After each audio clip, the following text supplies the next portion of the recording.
मृत्युमा, बाबु धर्मदेवको मृत्युमा आमा राज्यवतीलाई सती जानबाट रोकेका थिए। धर्मदेवको मृत्युमा आमा राज्यवतीलाई सती जानबाट रोकेका थिए। सुरु पर्यास त्यहाँ देखिन्छ। अनि त्यसले भन्दा के भन्न सकियो भने लिच्छवी कालमा सती प्रथा अनिवार्य थिएन। मल्ल जान पनि पाइने, नभए नगए पनि हुने थियो।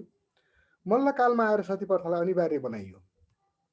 श्रीमान मर्दा जति श्रीमती छन् ती सबै सती जानुपर्ने बनाइयो मल्ल कालमा, जसलाई अनिवार्य बनाइयो मल्ल कालमा आएर। हेर्नु त सबैभन्दा बढी 31 रानी सती गएका छन् योग नरेन्द्र मल्लसँग। 31 रानी सती जाने योग नरेन्द्र मल्ल हुन्। सबै श्रीमती सती जानुपर्ने बनाइयो। अनि राणा कालमा आएर केही सुधार गर्ने प्रयास गर्यो जङ्गबहादुर राणाले। जङ्गबहादुर राणाले 16 वर्षभन्दा कम उमेरको विधवा, 16 वर्षभन्दा कम उमेरको विधवा,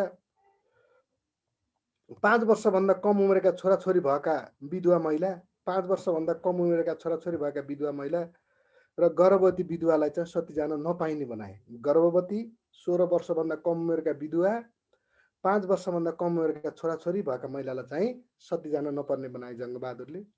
अनि 1977 असार 15मा 1977 असार 15मा चन्द्र शमशेरले अन्त्य गरे। त्यहाँ केही किताबले असार 25 लेख्छन्, त्यो गलत छ है। 1977 असार 15मा चन्द्र शमशेरद्वारा सती प्रथाको अन्त्य। जिकेमा सुन्ने फेरि यति नै है। त्यसपछि हाम्रोमा थियो अर्को दासदासी प्रथा। दासदासी प्रथा भनेको धनीले गरिबलाई पशु जस्तो किनेर कामको लागि राख्ने प्रथा हो। धनीले गरिबलाई पशु जस्तो किनेर कामको लागि राख्ने प्रथा हो दासदासी प्रथा। दासदासी प्रथाको सुरुवात हिजो भनेको थिएँ, पक्कै सम्झिनु भयो होला। सिन्धु घाटीको सभ्यता पाकिस्तानबाट भएको देखिन्छ। पाकिस्तानमा विकसित सिन्धु घाटीको सभ्यताबाट दासदासी प्रथाको सुरुवात भएको देखिन्छ। हो सर, पक्कै सम्झिनु भएको छ। अनि यसको अन्त्यको प्रयास चन्द्र शमशेरले गरे 1980 मङ्सिर 14मा। 1980 मङ्सिर 14मा चन्द्र शमशेरले अन्त्यको घोषणा गरे। ख्याल गर्नु होला है, घोषणा मङ्सिर 14मा, 80 मङ्सिर 14मा। तर अन्त्य भएको चाहिँ 1981 वैशाख 1। दासदासी प्रथा अन्त्य कहिले भयो? 1981 वैशाख 1। घोषणा कहिले गरियो? 1980 मङ्सिर 14 चन्द्र शमशेरकै पालामा। अब यो दासदासीहरू त राख्ने मान्छे धनी मान्छे थिए। यिनीहरू त कि राणा परिवारका थिए कि शाह परिवारका थिए। चन्द्र शमशेरले 1980 मङ्सिर 14मा दासदासी प्रथा अन्त्यको घोषणा गर्दैमा। एक्सक्युज मी सर, हजुर भन्नु त। दास प्रथाको त जुद्ध शमशेरले होइन र? होइन, चन्द्र शमशेरले है। 80 मा चन्द्र शमशेर। राणा प्रधानमन्त्रीको रोल गरम घोग्नुपर्छ।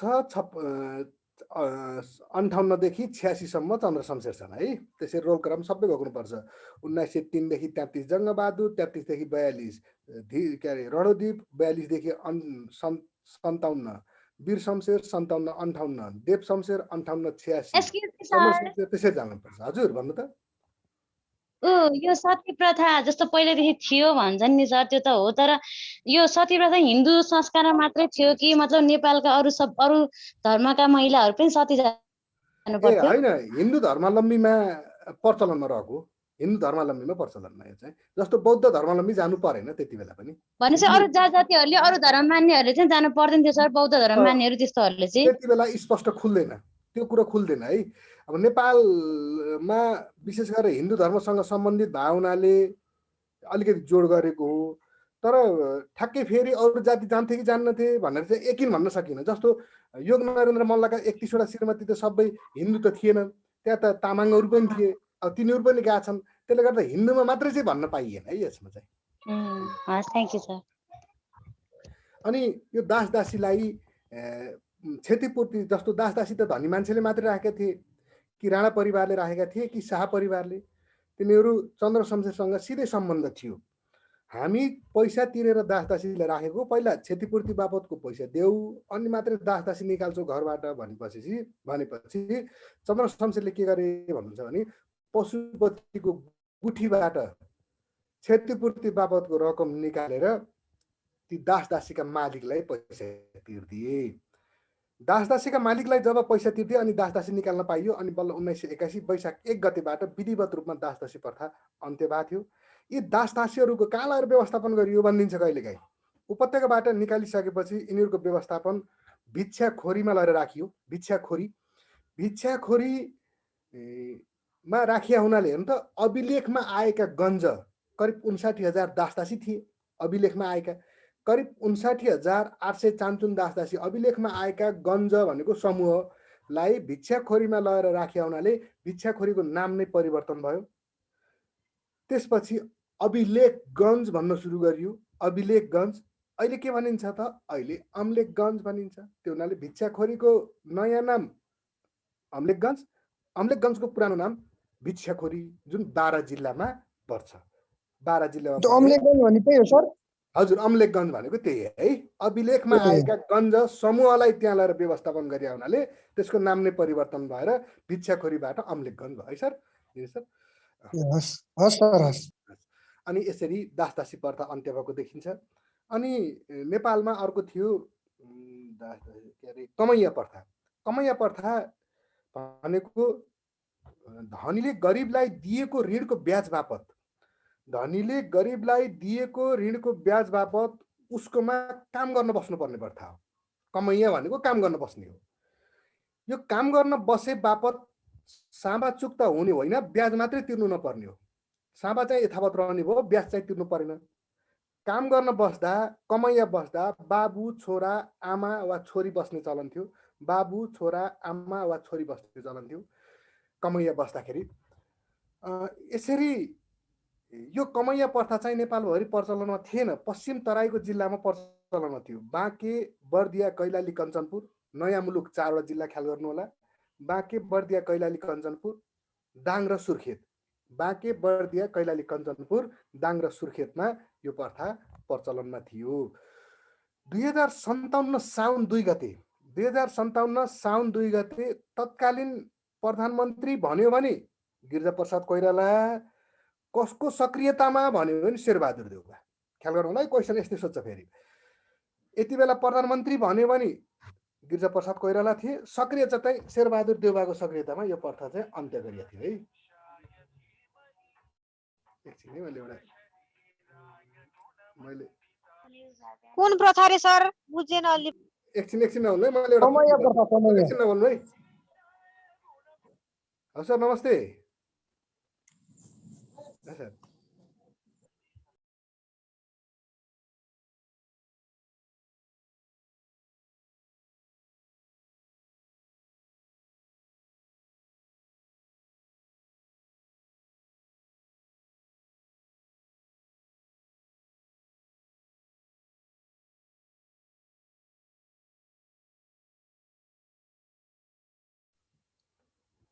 अब यो क्लास जुत्छ, निमले फेरि अहिले पढा भन्दैछ, अब यतातिर छु भनेको छ मिटिङ भनेर।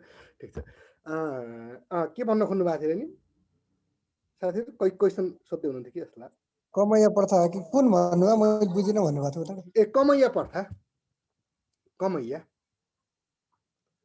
कमैया प्रथा नबुझेको हो भन्नु त एकपटक। सर हामीले त बुझ्यो त, एकजना कसले भन्नुभएको थियो। ए बुझिनु सर भनेर। धनीले गरिबलाई दिएको भन्दिनु न सर, त्यो कमैया प्रथाको डेट भनिदिनु। 2057 साउन 2 गते है अन्त्य भएको। 2057 साउन 2 गते अन्त्य भएको थियो है। अनि कमैया प्रथा पछि अर्को हाम्रोमा थियो हलिया प्रथा। हलिया प्रथा भनेको सेम है, कमैया प्रथा र हलिया प्रथा। धनीले गरिबलाई दिएको ऋणको ब्याज बापत उसकोमा हली बस्नुपर्ने प्रथा हो। हलिया प्रथा भनेको हली बस्नुपर्ने प्रथा हो। धनीले गरिबलाई दिएको ऋणको ब्याज बापत उसकोमा हली बस्नुपर्ने प्रथालाई हलिया प्रथा भनिन्छ। हलिया प्रथा यो हली बस्दा बाबु वा छोरा बस्ने चलन थियो। हाम्रोमा त महिलाले हलो जोत्दिन्थे। हलिया बस्दा बाबु वा छोरा बस्ने चलन थियो। यो हलिया प्रथा पनि हाम्रो यही पश्चिम तराईका जिल्ला बाँके, बर्दिया, कैलाली, कञ्चनपुर, दाङ, सुर्खेत, त्यो अनि भनेका जिल्ला बाँके, बर्दिया, कैलाली, कञ्चनपुर, दाङ, सुर्खेत का अतिरिक्त पहाडी जिल्लामा पनि थियो है, पहाडमा पनि थियो। यो 2065 भदौ 21 मा 2065 भदौ 21 मा तत्कालीन प्रधानमन्त्री पुष्पकमल दाहालको पालामा है। 2065 भदौ 21 गते तत्कालीन प्रधानमन्त्री पुष्पकमल दाहालको पालामा अन्त्य भएको थियो है। अर्को छ हाम्रोमा कमलरी प्रथा। कमलरी प्रथा भनेको थारू जातिसँग मात्रै सम्बन्धित, थारू जातिसँग सम्बन्धित कमलरी। थारू जातिका कन्या केटीहरू हरेक वर्ष माघी पर्वको दिन किन्ने जुने प्रथालाई कमलरी प्रथा भन्छ। थारू जातिका कन्या केटीहरू हरेक वर्ष किन्ने जुने प्रथालाई कमलरी प्रथा भनिन्थ्यो। यो कमलरी प्रथा हाम्रो पश्चिम तराईका जिल्ला बाँके बर्दिया कैलाली कञ्चनपुर दाङ सुर्खेतमै थियो है, यही पश्चिम तराईका जिल्लामा थियो। धनीले विजय गोर्खाली भर्खर आइपुग्यो है सर। हो सर, ओहो यति ढिला भयो आज। लाइन गएको सर त्यही भएर। ए सर ल ठिक छ। अब प्रथाहरू भन्दैछु, खासै त छैन। त्यो कमलरी प्रथामा धनीले केही रकम तिरेर थारूका कन्या छोरीहरूलाई आफ्नो कामको लागि राख्ने चलन थियो। यो पनि अन्त्य भइसकेको छ। 2070 साउन 3 गते कमलरी प्रथाको अन्त्य 2070 साउन 3 गते तत्कालीन मन्त्री परिषदका अध्यक्ष खिलराज रेग्मीको पालामा। 2070 साउन 3 गते तत्कालीन मन्त्री परिषदका अध्यक्ष खिलराज रेग्मीको पालामा अन्त्य भएको थियो है कमलरी प्रथा। यी त भए चलन चल्तीमा भएका अहिले प्रचलन नरहेका प्रथाहरू। अब हिजो आज हाम्रोमा प्रचलन रहेका प्रथाहरू के छन् त, थोरै त्यसमा चर्चा गरौँ। हिजो आज हाम्रोमा चलनमा रहेका प्रथा जस्तो बहुपति प्रथा अर्थात् साझापति प्रथा। परिवारको जेठो दाजुले बिहे गरेपछि कान्छो भाइसम्मको श्रीमती एउटै हुने प्रथालाई बहुपति प्रथा भन्छ अर्थात् साझापति प्रथा। परिवारको दाइले बिहे गरेपछि जति भाइ छन् ती सबैको श्रीमती एउटै हुने प्रथा हो। यो हाम्रो हिमाली जिल्ला डोल्पा,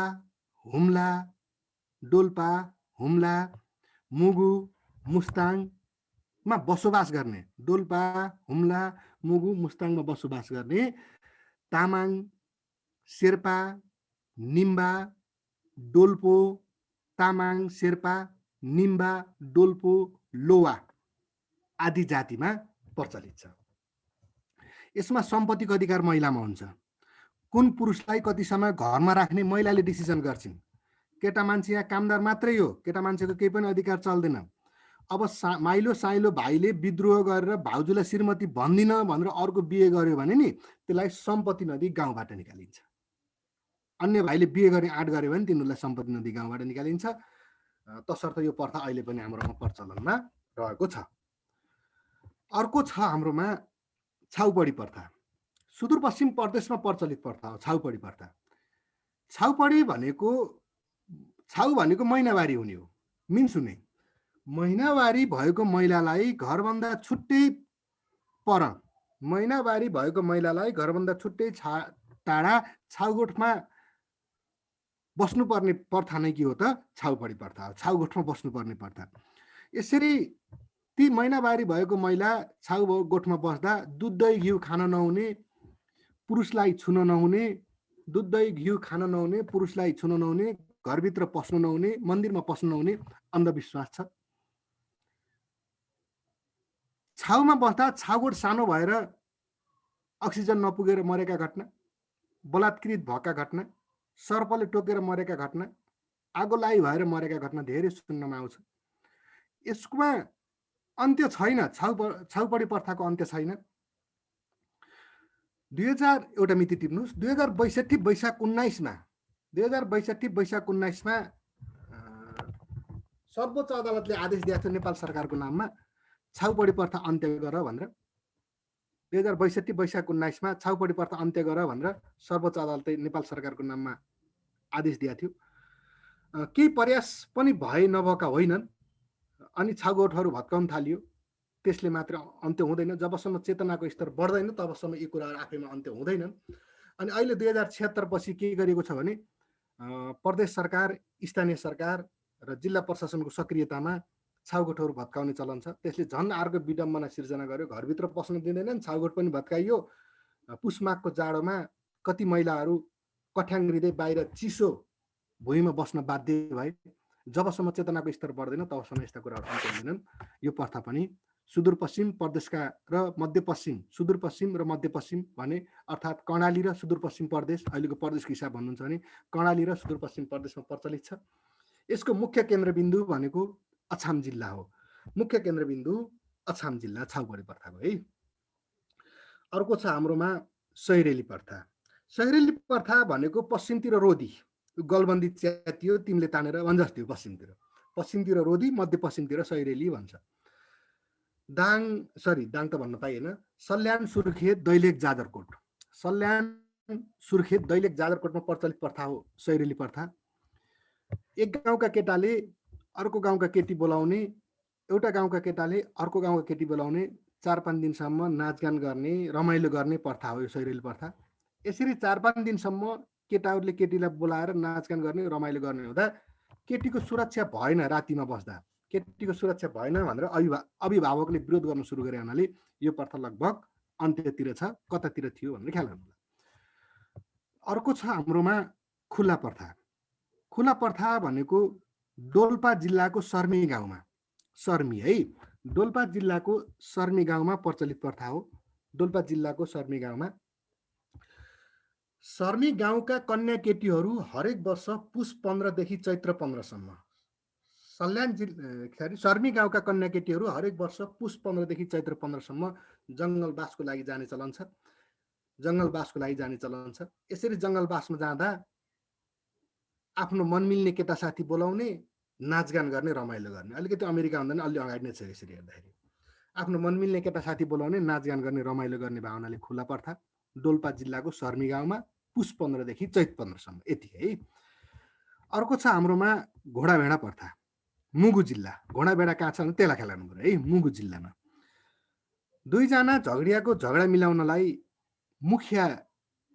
गाउँको मुखियालाई ल्याइन्छ। दुईजना झगडियाको झगडा मिलाउने गाउँको मुखियालाई घोडामा चढाएर ल्याइन्छ, झगडा मिलाइदिन्छ।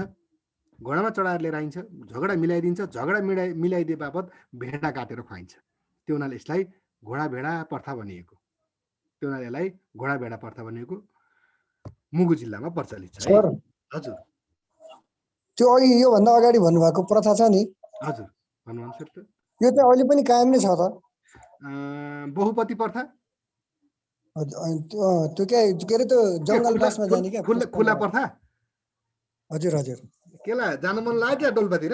छ होइन सर, त्यस्तो छ, अहिले पनि छ सर। जस्तो अहिले कस्तो छ अरे भने, अब किताबहरूमा त 3 महिना भेट्नुहुन्छ हजुरले। अहिले कस्तो छ अरे भने 3 महिना केटी जङ्गल जाँदैनन् रे। पछिल्लो फागुन 15 देखि चैत्र 15 सम्म 1 महिना चाहिँ जाने चलन छ अरे त्यो ठाउँमा है। मैले पनि त्यही नेममा पढाउँदाखेरि त्यहीँको साथीले एउटाले भन्नुभएको थियो कि, अनि त्यही सर्मी गाउँकै हुनुहुँदैछ र उहाँले भन्नुभएको थियो, त्यसरी थाहा भएको। अनि 1 महिना केटा गएर रमाइलो गर्ने चाहिँ होइन अरे। अन्तिम दिन चाहिँ केटा मान्छेलाई बोलाएर नाचगान गर्ने, रमाइलो गर्ने चलन छ है। त्यस्तो चलन छ। ए हस् सर, बाँचिरहेछ अहिलेसम्म। त्यस्तै अब अर्को छ हाम्रोमा देउकी प्रथा। देउकी प्रथा हाम्रो सुदूरपश्चिम प्रदेशमा है, सेती र महाकाली अञ्चलमा प्रचलित छ। देउकी प्रथा सुदूरपश्चिम प्रदेशको सेती र महाकाली अञ्चलमा प्रचलित छ।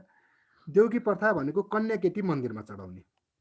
महारोग लागेमा, कुनै मुद्दा जित्नु पर्यो भने, महारोग लाग्यो भने, कुनै मुद्दा जित्नु पर्यो भने, वा छोरा जन्माउनु पर्यो भने, महारोग लागेमा, मुद्दा जित्नु परेमा वा छोरा जन्माउनु परेमा भाकल गर्ने चलन छ। जस्तो हामी पनि भाकल गर्छौँ नि, भोलि म पास भएँ भने तपाईँलाई एउटा नरिवल चढाउँछु देवी भगवान भन्छौँ नि, त्यही हो। त्यहाँ चाहिँ मान्छे चढाउने हो, भाकल गर्ने चलन छ। यसरी भाकल गर्दाखेरि छोरी कन्या केटीलाई भाकल गर्ने। धनीले त्यसरी भाकल पुरा भइसकेपछि धनीले गरिबका कन्या छोरी किनेर, माइली साइली होइन नि, फेरि धनीले गरिबका कन्या छोरी किनेर गरिबले आफ्नै कन्या छोरी मन्दिरमा चढाउने प्रथा के हो त? देउकी प्रथा। माइली होइन र सर? होइन, माइली होइन है। त्यही भएर भनेको। फेरि लेख्ने बेलामा धेरै साथीहरूले के गर्नुहुन्छ भने कहिलेकाहीँ कागज चेक गर्दा माइली छोरी भनेर लेख्नुहुन्छ, त्यो होइन है। माइली त उता झुमामा मात्रै हो। धनीले गरिबका छोरी किनेर गरिबले आफ्नै कन्या छोरी मन्दिरमा चढाउने प्रथा हो देउकी प्रथा। ती देउकीहरूलाई मन्दिरमा चढाइसकेपछि त्यही मन्दिरमा बस्नुपर्ने हुन्छ, मन्दिरमै बस्ने, मन्दिरकै सेवा गर्नुपर्ने हुन्छ। उनीहरूलाई न त चढाउने पक्षले हेर्छ, न त अभिभावक पक्षले हेर्छ। त्यही मन्दिरमा उठेको भेटीबाट उनीहरूले जीविकोपार्जन गर्नुपर्ने हुन्छ। देउकीहरूले मन्दिरमा उठेको भेटीबाट जीविकोपार्जन गर्नुपर्छ। यिनीहरूले बिहे गर्न पाउँदैन। चलाको चेली चाहिँ त्यहाँबाट भाग्यो भने के हुन्छ सर? म भनिदिन्छु। यिनीहरूले बिहे गर्न पाउँदैनन्। यिनीहरूले बिहे गर्न पाउँदैनन्, तर यौन सम्पर्क गर्न पाउने हुनाले फेरि त्यहाँ अर्को यौन विकृतिहरू पनि बढिरहेको छ। अनि बेवारिसे बच्चाहरू पनि धेरै देखिन्छन् त्यहाँ, बढिरहेको थियो, जसले गर्दा यौन विकृतिहरू बढेको थियो। यो अन्त्य छैन, यो अन्त्य छैन। चेतनासँगै बिस्तारै आफैमा अन्त्य हुँदैछ है। फेरि कहिलेबाट भयो भन्न पाइएन। लगभग 20-22 वर्ष भयो, अब चढाउने चलन चाहिँ हटिसकेको छ। जस्तो चेतनाले सबै ठाउँको चेतनाको स्तर बढाउनाले अब एक चढाउँदैमा कन्याकेटी मन्दिरमा गएर पनि बस्दैनन्, अर्को आफैमा चेतना भइसकेपछि चढाउने मान्छेले पनि भाकल गर्दैन, भोलि कारबाहीमा परिन्छ भनेर आफै पनि भाकल गर्दैन। लगभग यो आफैमा अन्त्यतिर छ है। अर्को छ झुमा प्रथा। बौद्ध धर्मावलम्बी तामाङ शेर्पा जातिमा, बौद्ध धर्मावलम्बी तामाङ शेर्पा जातिमा माइली छोरी गुम्बामा चढाउने, बौद्ध धर्मावलम्बी तामाङ शेर्पा जातिमा माइली छोरी गुम्बामा चढाउने प्रथा हो झुमा प्रथा। माइली छोरी झुमामा है। यी माइली गुम्बामा चढाइसकेपछि झुमा भन्न सुरु गरिन्छ। यी झुमाले बाँचुन्जेल गुम्बाको सेवा गर्नुपर्छ, बिहे गर्न पाउँदैनन्। अर्को ढाबा, फेरि त्यही तामाङ शेर्पा जातिमा माइलो छोरा गुम्बामा चढाउने, तामाङ शेर्पा जातिमा माइलो छोरा गुम्बामा चढाउने प्रथा हो ढाबा प्रथा। यो माइलो पनि बाँचुन्जेल गुम्बाको सेवा गर्नुपर्छ, ढाबाले बिहे गर्न पाउँदैन। अब केटा र केटी हुन्, फरक समुदायकै भेट भएर भागिहाले भने, ढाबा र झुमाले मन पराएर बिहे गरे भने तिनीहरूबाट जन्मेको बच्चा पनि त्यही गुम्बामै बस्नुपर्छ र त्यही गुम्बाकै सेवा गरेर बस्नुपर्छ। तिनीहरूबाट जन्मेको बच्चा चाहिँ अब माइलो माइली भन्ने हुँदैन। जतिसुकै जन्मे पनि, केटी जन्मे झुमा, केटा जन्मे ढाबा भन्ने चलन छ। केटी जन्मे झुमा, केटा जन्मे ढाबा भन्ने चलन छ। तिनीहरूले पनि गुम्बाकै सेवा गरेर बस्नुपर्ने हुन्छ। अब हाम्रोमा अर्को छ डङ्गुवा प्रथा। डङ्गुवा प्रथा राजवंशी जातिमा प्रचलित प्रथा हो। डङ्गुवा प्रथा राजवंशी जातिमा प्रचलित प्रथा हो। झापा मोरङमा बढी बसोबास गर्ने, जहिले सुकै सूचीकृत जनजाति ख्याल गर्दा जिल्ला भेटेसम्म जिल्ला पनि ख्याल गर्नु होला है। त्यो 59-60 वटाको झापा मोरङमा बढी बसोबास गर्ने राजवंशी जातिमा विधवा महिलाले परपुरुषसँग बिहे गर्न पाउँछिन्। विधवा महिलाले परपुरुषसँग बिहे गर्न पाउँछिन्। त्यसैलाई के भनिन्छ त? डङ्गुवा प्रथा भनिन्छ। यो राम्रो प्रथा हो। प्रथाहरूमा आफूले मन पारेको केटालाई, परपुरुषलाई, नाता नपर्ने पुरुषलाई रातिमा गएर कालो घुम्टो ओढाएर जब ती महिलाले आफ्नो घरभित्र ल्याएर राख्छिन्, त्यो केटालाई डङ्गुवा भन्न सुरु गरिन्छ। विधवा महिलाले बिहे गर्न मन्जुर गरेको केटालाई रातिमा गएर कालो घुम्टो ओढाएर जब आफ्नो घरभित्र राख्छिन्, त्यो केटालाई डङ्गुवा भन्न सुरु गरिन्छ। अब बिहे भयो, त्यो डङ्गुवा भयो। महिलाको जब विधवा महिलाको स्वीकार गरेर भित्र पस्छ, त्यसलाई डङ्गुवा भन्न सुरु गरिन्छ। त्यो डङ्गुवा राजवंशी जातिमा दोस्रो दर्जाको मानिन्छ। त्यसले छोएको पानी चल्दैन। डङ्गुवाले छोएको पानी चल्दैन र कुल पूजामा भाग लिन पनि पाउँदैन। राजवंशी जातिको कुल पूजामा भाग लिन नपाउने, छोएको पानी नचल्ने गराइन्छ त्यो डङ्गुवालाई। दोस्रो दर्जाको मानिन्छ। डङ्गुवा र विधवा महिला बीच जन्मेको बच्चालाई सम्पत्ति दिने कि नदिने अधिकार चाहिँ आमामा हुन्छ, महिलामा हुन्छ। किनकि केटी मान्छेको सम्पत्तिमा आएर त्यो केटा बसेको डङ्गुवा। तसर्थ डङ्गुवा र विधवा महिला बीच जन्मेको बच्चालाई सम्पत्ति दिने कि नदिने अधिकार चाहिँ तिनी महिलामा हुन्छ। यसरी डङ्गुवा प्रथा चर्चा गरे। यस्ता प्रथाहरूमा हामीलाई कुनै पनि 5 वटा प्रथाको नाम लेख्नुहोस्, एउटाको चर्चा गर्नुहोस् भन्छ, दुईटाको चर्चा गर्नुहोस् भन्छ, कुनै एउटा दिएर डङ्गुवा प्रथाको बारेमा लेख्नुहोस् भनेर 5 नम्बरमा पनि दिन सक्छ। यी कुराहरूलाई व्याख्यालाई जुन तरिकाले भनेको छ हजुरले बुदागत रूपमा त्यसरी पनि तयार गर्नुभयो भने आफूलाई सहज हुन्छ है। अब म आदिवासी जनजातितिर गएँ है त। 2000 पहिला आदिवासी जनजाति भनेको के हो त्यता जाम है। यो लेख्न पनि सोध्न सक्छ है यस्ता कुराहरू। र यस्ता कुराहरू आफू पहिले तयारी गरेर जाने है। तयारी भएर आदिवासी जनजाति भनेको जस्तै डङ्गुवा प्रथा, यिनीहरू ठ्याक्क हजुरले पहिले तयारी गर्नुभयो भने त्यहाँनिर गएर अलमल परिन्न। कति यति लेख्छु म 7 मिनटमा, किन हाम्रो त टाइम फिक्स हुन्छ 7 मिनटमा कति लेख्ने भनेर। 5 नम्बरलाई त 7 मिनट हो, 10 नम्बरलाई 15 मिनट हो बढीमा। 1 मिनट 1-2 मिनट त क्वेसन पनि पढ्न लाग्छ, अनि त्यसको फेरि लेख्ने तयारी पनि गर्नुपर्छ। कहिलेकाहीँ सास पनि फेरिएला, कलम खस्ला, कपाल चिलाउला, ती समय पनि त हेर्नु पर्यो नि। त्यसले गर्दा 7 मिनटभन्दा बढी लेख्न पाइँदैन। 7 मिनटमा बढी लेख्ने भनेको फेरि अनावश्यक गफ पनि लेख्नु परेन।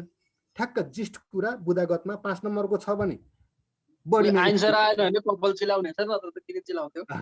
होइन, कत्रेका त चिलाउँछ नि त लाटा। कहिलेकाहीँ त कहाँ भन्न सकिन्छ त, अब त चिलाउन र अनि चिलाउँदा नि त गयो के भने 10 सेकेन्ड 20 सेकेन्ड जाने त घाटै लाग्ने कि यहाँ त हाई गर्दा पनि जान्छ अब कपाल हुइलाएर जानु पर्ला।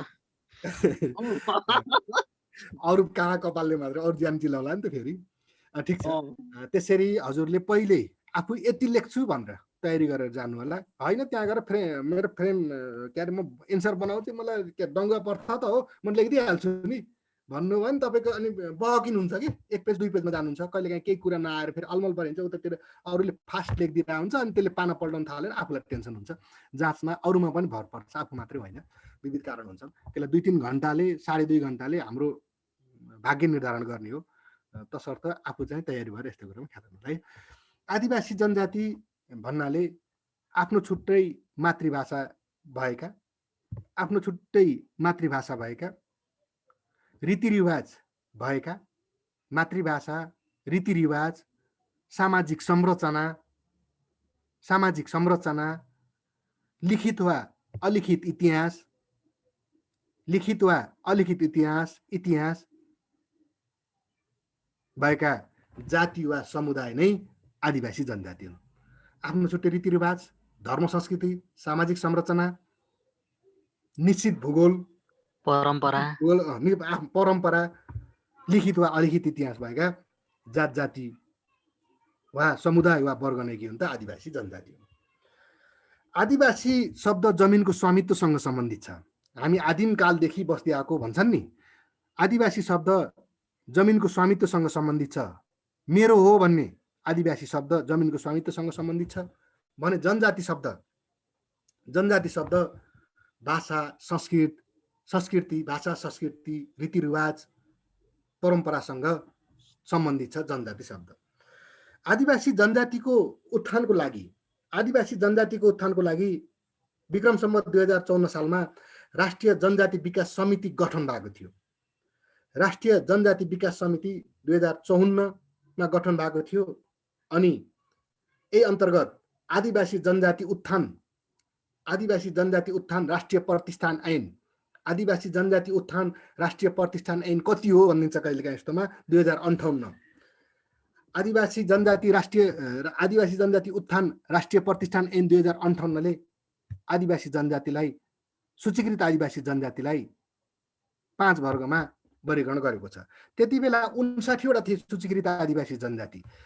राष्ट्रिय आदिवासी जनजाति उत्थान राष्ट्रिय प्रतिष्ठान ऐन 2058 अनुसार आदिवासी जनजाति 59 थिए सूचीकृत। अहिले 2077 जेठ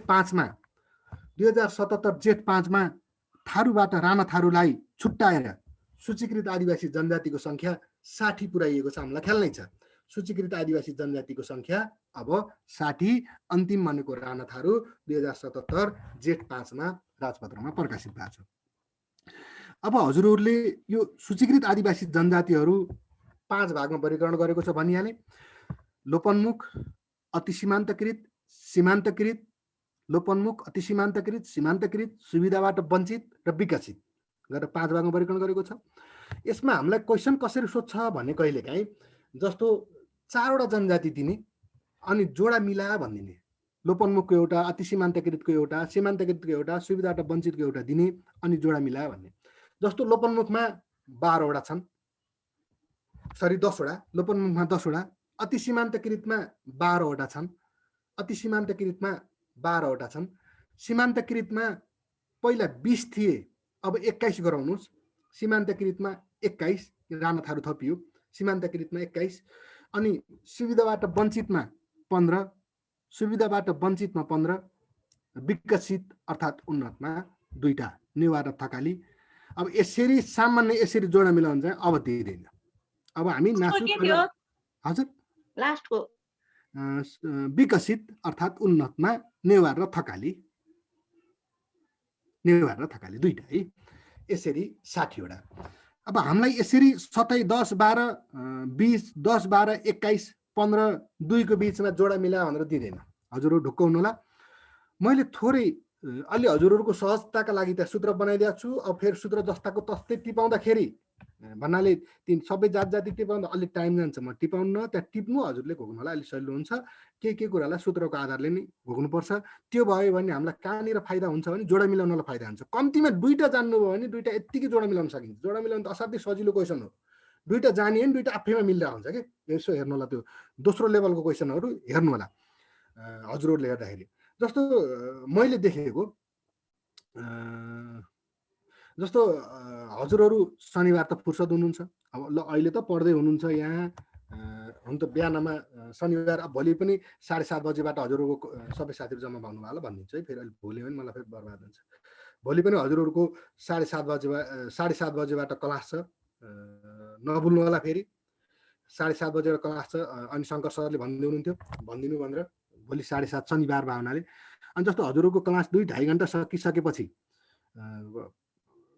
अनि त्यसपछि जस्तो अहिले त विभिन्न संस्थाहरूले यस्तै सित्तैमा जाँच लिने गरेका छन्। ती संस्थाहरूको जाँचमा पनि आफू एटेन्ड हुन सकिन्छ। जस्तो नेमले पनि साइट मार्फत आफ्नो सेडेप साइटमा एक्जामहरू गराउँछ नासुको, यही जिकेको र आइक्यूको गराएर हुन्छ।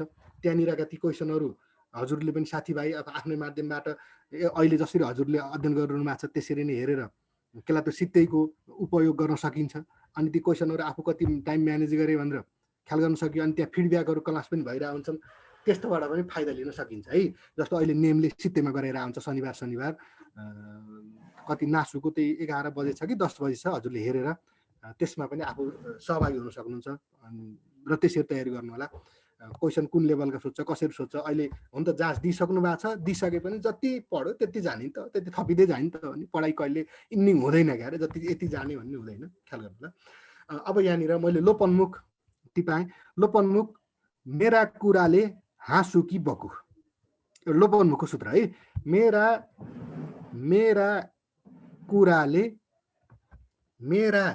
कुराले हाँसु कि बकु, मेरा कुराले हाँसु कि बकु, 10 वटा है लोपन्मुख।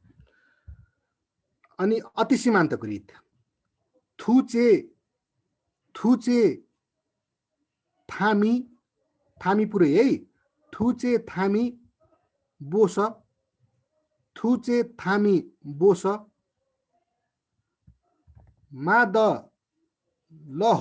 माद लहो आदि है, आदि ल है, मादल हो गराउनु खोजे है।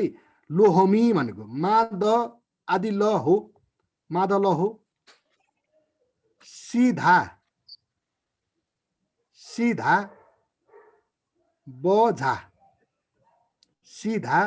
बझा थुचे थामीको पुरै भने त्यसको छुट्टा छुट्टा अर्थ, अक्षरको अर्थ लाग्दैन, थामी पुरै हो।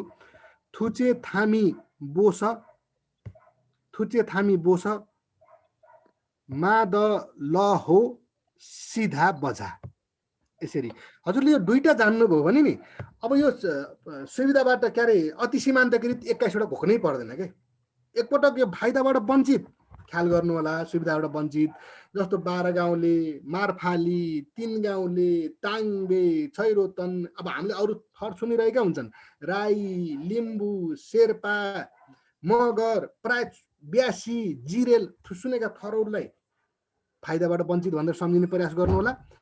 लोपन्मुख र अति सीमान्तकृतलाई घोक्नुभयो भने अनि यो जनजातिबाट तपाईलाई जोडा मिलाउनेले दुःख दिँदैन। फेरि 60 जस्ताको तस्तै घोक्छु भन्न आवश्यक हुँदैन, किनकि लेख्नु पर्ने त होइन, हामीलाई मात्रा छुट्याउन सक्यो हुन्छ। के भन्दै हुनुहुन्थ्यो? अब यी आदिवासी जनजातिका केही विशेषताहरूमा चर्चा गरे है। केही विशेषता जुन चर्चित आदिवासी जनजाति सबैका त अब त्यो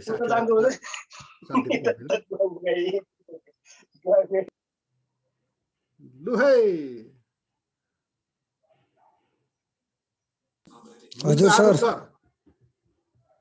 गफ गर्न मनाइ छ, घर गफ यहाँ सुनाउनु मनाइ छ, गोप्य कुरा यहाँ मैले थाहा पाएँ भने बर्बाद हुन्छ।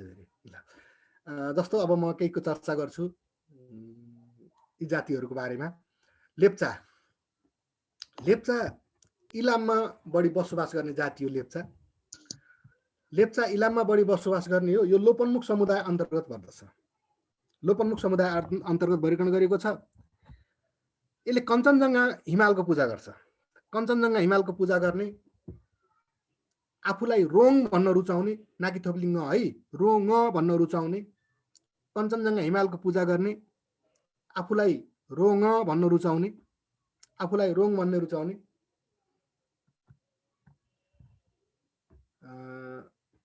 लास ढोकाबाट ननिकाली, लास मान्छेको लास घरमा मरेको लासलाई ढोकाबाट ननिकाली भित्ता वा झ्याल फोडी निकाल्ने, भित्ता वा झ्यालबाट निकाल्ने, भित्ता वा झ्याल फोरेर निकाल्ने चलन छैन। ढोकाबाट लास निकाल्ने चलन छैन, ढोका भित्ता वा झ्यालबाट फोरेर निकाल्ने चलन छ। यो जातिमा बेहुलो 6 महिना ससुराली बस्नुपर्ने चलन छ। बेहुलो 6 महिना ससुराली बस्नुपर्ने चलन छ। 6 महिना बस्नुपर्ने चलन छ बेहुलो घर ज्वाइँ भएर। यसमा पर्फर्मेन्स राम्रो देखाएन, काम राम्रो गरेन भने त्यसलाई छोरी नदी गाउँबाट निकालिन्छ। त्यो हुनाले यो बेहुलाले चाहिँ अलि दुःखै गर्नुपर्छ। अनि बेहुलाको धैर्यता परीक्षणको लागि सिस्नो पानी लगाउने चलन छ। अय्यार आथु गरेन भने यो केटा चाहिँ अलि जाँगरिलो छ है भन्ने छ नि, ख्याल गर्नु होला। बेहुलाको धैर्यता परीक्षणको लागि सिस्नो पानी लगाउने चलन छ लेप्चा जातिमा। अति पीडा नै रहेछ सर यो जाति त, बरु बिहानै नगरी बन ठिक रहेछ। अलिकति गाह्रो छ यिनीहरूको। ल यसरी यसलाई है यो लेप्चाका। अनि मान्छेको लास सिस्नो पानी लगाउँदा त मेरो मान्छेलाई कुलिहाल्छ नि, पोलिहाल्छ सिस्नो पानी। होइन, धैर्यता परीक्षण भनेकै त्यही हो नि। ट्याक्क अब कतिको आत्तिन्न, भोलि छोरी पाल्न सके छैन हेर्नु परेन भने। अनि यो धैर्य त हेरे होला नि त, अब आफ्नो आफ्नो चलन, मर्न भएन। अनि यो जातिमा मान्छेको लास गाड्दा कञ्चनजङ्घा हिमालतर्फ शिर घुमाएर गाड्ने चलन छ। मान्छेको लासलाई कञ्चनजङ्घा हिमालतर्फ शिर घुमाएर गाड्ने चलन छ। लेप्चा इलाममा बढी बसोबास गर्ने जाति। त्यस्तै अर्को छ राउटे। राउटे सल्यान, सुर्खेत, दैलेख, जाजरकोट, सल्यान, सुर्खेत, दैलेख, जाजरकोट, अछाम, सल्यान, सुर्खेत, दैलेख, जाजरकोट, अछाम लगायतको जिल्लामा बढी बसोबास गर्छन्। सल्यान, सुर्खेत, दैलेख, जाजरकोट, अछाम लगायतको जिल्लामा बढी बसोबास गर्छन्। यो फिरन्ते जाति हो। कुनै पनि स्थानमा 2-3 महिनाभन्दा बढी बस्दैन। मान्छे मर्यो भने तुरुन्त ठाउँ छोड्छ। कुनै पनि स्थानमा 2-3 महिनाभन्दा बढी नबस्ने, मान्छे मर्यो भने तुरुन्त ठाउँ छोड्ने जाति हो यो राउटे। यसको नाइकेलाई मानबहादुर भनिन्छ, यसको मुख्य व्यक्तिलाई मानबहादुर भनिन्छ। भाषा खामजी, ख्याल गर्नुलाई ज भनेको छु। राउटेको भाषा खामजी। चेपाङको ची, खामची, अन्तिममा च आयो भने चेपाङ हुन्छ। खामची च आयो भने चेपाङ, खामजी ज आयो भने राउटे। राउटेको भाषा खामजी। यिनीहरूले आफ्नो गणना गर्दैनन्। आफ्नो गणना नगर्ने मान्छे मरेर सकिन्छ भनेर। हुन त बिचरा 618 जना मात्रै छन्, अब कति बाँकी रहला। 2068 को जनगणना अनुसार जम्मा 618 जना छन् राउटे नेपालमा। आफ्नो गणना नगर्ने, अगाडि हिँड्दा पछाडि फर्केर नहेर्ने, अगाडि हिँड्दा पछाडि फर्केर नहेर्ने, कुवाको पानी मात्रै खाने, कुवाको पानी मात्रै खाने, हाड नातामा बिहे गर्ने, 13 दिने दाजुभाइमा, आफ्नै दाजुभाइभित्र बिहे गर्ने, हाड नातामा बिहे गर्ने, बन्चराले दारी काट्ने, बन्चराले दारी काट्ने, दारी जुगा काट्दा बन्चराले काट्ने, दाजुभाइसँग के भन्नुभएको थियो? हाड नातामा बिहे गर्ने म्याडम, हाड नातामा है, दाजुभाइ त नभए त्यो 13 दिने दाजुभाइ पर्छन् क्या तिनीहरू, हाड नाता भनेको त्यहाँ भन्दा चाहिँ हाड नाता भन्छ। अनि तिनीहरूको दारी चाहिँ कत्रो हुन्छ सर? बन्चरोले काट्नु पर्यो भने अलि बन्चरो हाम्रो त काठ नकाट्ने, त हाम्रो गाउँको जस्तो त्यो दौरेन नकाट्ने बन्चरो होला, अलि लाग्ने बन्चरो होला क्या भने सानो। हाम्रो त हान्दै त धार खुइलिएको बन्चरो जस्तो होइन होला नि त, दारी त हाम्रो जस्तै होला नि। अनि पैसा छ पाप लाग्छ भन्ने, अहिले लोपन्मुख भत्ता बुझिरहने, पैसा छ पाप लाग्छ भन्ने। बाँदरको शिकार गर्ने, बाँदरको शिकार गर्ने मान्छेलाई मान्छेको लासलाई बाँदर मार्ने जालमा बेरेर गाड्ने, मान्छेको लासलाई बाँदर मार्ने जालमा बेरेर गाड्ने जाति नै राउटे हो, राउटे। त्यस्तै अर्को छ बनकरिया। बनकरिया रातो कमिला पोलेर खाने नि यिनीहरूले हो है अब बनकरियामा यही बनकरिया यिनीहरूले रातो कमिला होइन यिनले बाँदर मात्रै हो बनकरिया मकवानपुरमा बढी बसोबास गर्ने यो पनि लोपोन्मुख समुदाय नै हो मकवानपुर जिल्लामा बसोबास गर्ने लोपोन्मुख समुदाय अन्तर्गत पर्छ बनकरिया वनका राता कमिला भुटेर खाने यो बनकरिया वनका राता कमिला भुटेर खाने 6 महिना जङ्गल 6 महिना घरमा बस्ने 6 महिना जङ्गल 6 महिना घरमा बस्ने जाति हो बनकरिया श्रीमती साटासाट गर्ने चलन कहीँ नभएको चलन यिनीहरूमा छ फेरि श्रीमती साटासाट गर्ने चलन छ यो जातिमा श्रीमती साटासाट गर्ने चलन आदि बनकरियाका विशेषता देखिन्छ गजबकै चलन रहेछ त हाम्रो गाउँहरुतिर त यसो बोल्यो भने पनि खुकुरी उद्याउँछन् यार गाह्रो रहेछ कहाँ हो गाउँ त्यस्तो खुकुरी जाउने भट्ट सर अब सबै उस्तै भएपछि त सर होइन उहाँले के भन्नु हाम्रो गाउँघर गोखेलौरी नै उताउलान् नि ठिक छ अर्काको हेर्नै त भएन नि त्यस्तो गर्न त कहाँ पाइयो त वीर हो गोर्खाली भने त्यस्तो सोच्ने हो त्यसो त कन्या केटा हो भने बिहे गर्न पाइयो त्यतिकै त अरू त गर्न पाइएन हिंसा कुरा हुन्छन् है ठिक छ अनि बनकरिया पछि कसलाई भनौँ भनेको राजी दाङमा बसोबास गर्ने लोपोन्मुख समुदाय अन्तर्गत वर्गीकरण गरेको जाति हो राजी दाङमा बस्ने सटै विवाह प्रचलन भएको जाति सटै विवाह मामा चेलो फुपू चेली अनि सोल्टिनी दाइको साली र भाइ त्यसरी चलन छ सटै विवाह प्रचलन रहेको जाति राजी हो चेपाङ चितवन धादिङ मकवानपुर गोर्खामा बढी बसोबास गर्ने जाति हो चितवन धादिङ मकवानपुर गोर्खामा बढी बसोबास गर्ने चेपाङ अति सीमान्तकृत समूह अन्तर्गत वर्गीकरण गरिएको छ चेपाङलाई अति सीमान्तकृत समूह अन्तर्गत वर्गीकरण गरिएको छ चेपाङलाई यसमा चिउरीको बोट दाइजो दिने चलन छ छोरीलाई चिउरीको बोट दाइजो दिने चलन छ छोरीलाई मात्रै होइन भान्जा भान्जीलाई पनि टिको लाएर दिने भनेको चिउरीको बोट नै हो यिनीहरूले त्यो हुनाले राजा वीरेन्द्रको पालामा विवाद नआओस् चिउरीको बोटमा भनेर लाल पूर्जा दिने चलन थियो चेपाङलाई लाल पूर्जा चिउरीको बोट बिरुवाको लाल पूर्जा पाउने विश्वमा पहिलो जाति होला चेपाङ चिउरीको बोटको लाल पूर्जा दिएको थियो चेपाङलाई मङ्गलबार यिनीहरूको सबैभन्दा राम्रो बार मानिन्छ चेपाङको मङ्गलबार केटी हेर्न जाने मङ्गलबार कुरो छिन्ने मङ्गलबारे बिहे गर्ने जाति हो चेपाङ मङ्गलबार केटी हेर्न जाने मङ्गलबार कुरो छिन्ने मङ्गलबारे बिहे गर्ने जाति हो चेपाङ त्यो हुनाले मङ्गलबारलाई शुभबार मान्छन् यिनीहरूले बेहुला र बेहुलीको 3 पटक टाउको ठोक्काएपछि बिहे सम्पन्न हुन्छ भन्छन् बेहुला र बेहुलीको 3 पटक टाउको ठोक्काएपछि बिहे सम्पन्न हुने बेहुला र बेहुलीको 3 पटक टाउको ठोक्काएपछि बिहे सम्पन्न हुने जाति चेपाङ यसको पुरोहितलाई पाडे भनिन्छ पुरोहित पाडे चेपाङ संग्रहालय शक्तिखोर चितवन शक्तिखोरमा रहेको छ चेपाङ संग्रहालय चितवन शक्तिखोरमा रहेको छ चेपाङ संग्रहालय 2034 सालमा विक्रम सम्वत 2034 सालमा पर्जा विकास कार्यक्रम घोषणा गरियो 2034 सालमा पर्जा विकास कार्यक्रम घोषणा गरियो राजा वीरेन्द्रबाट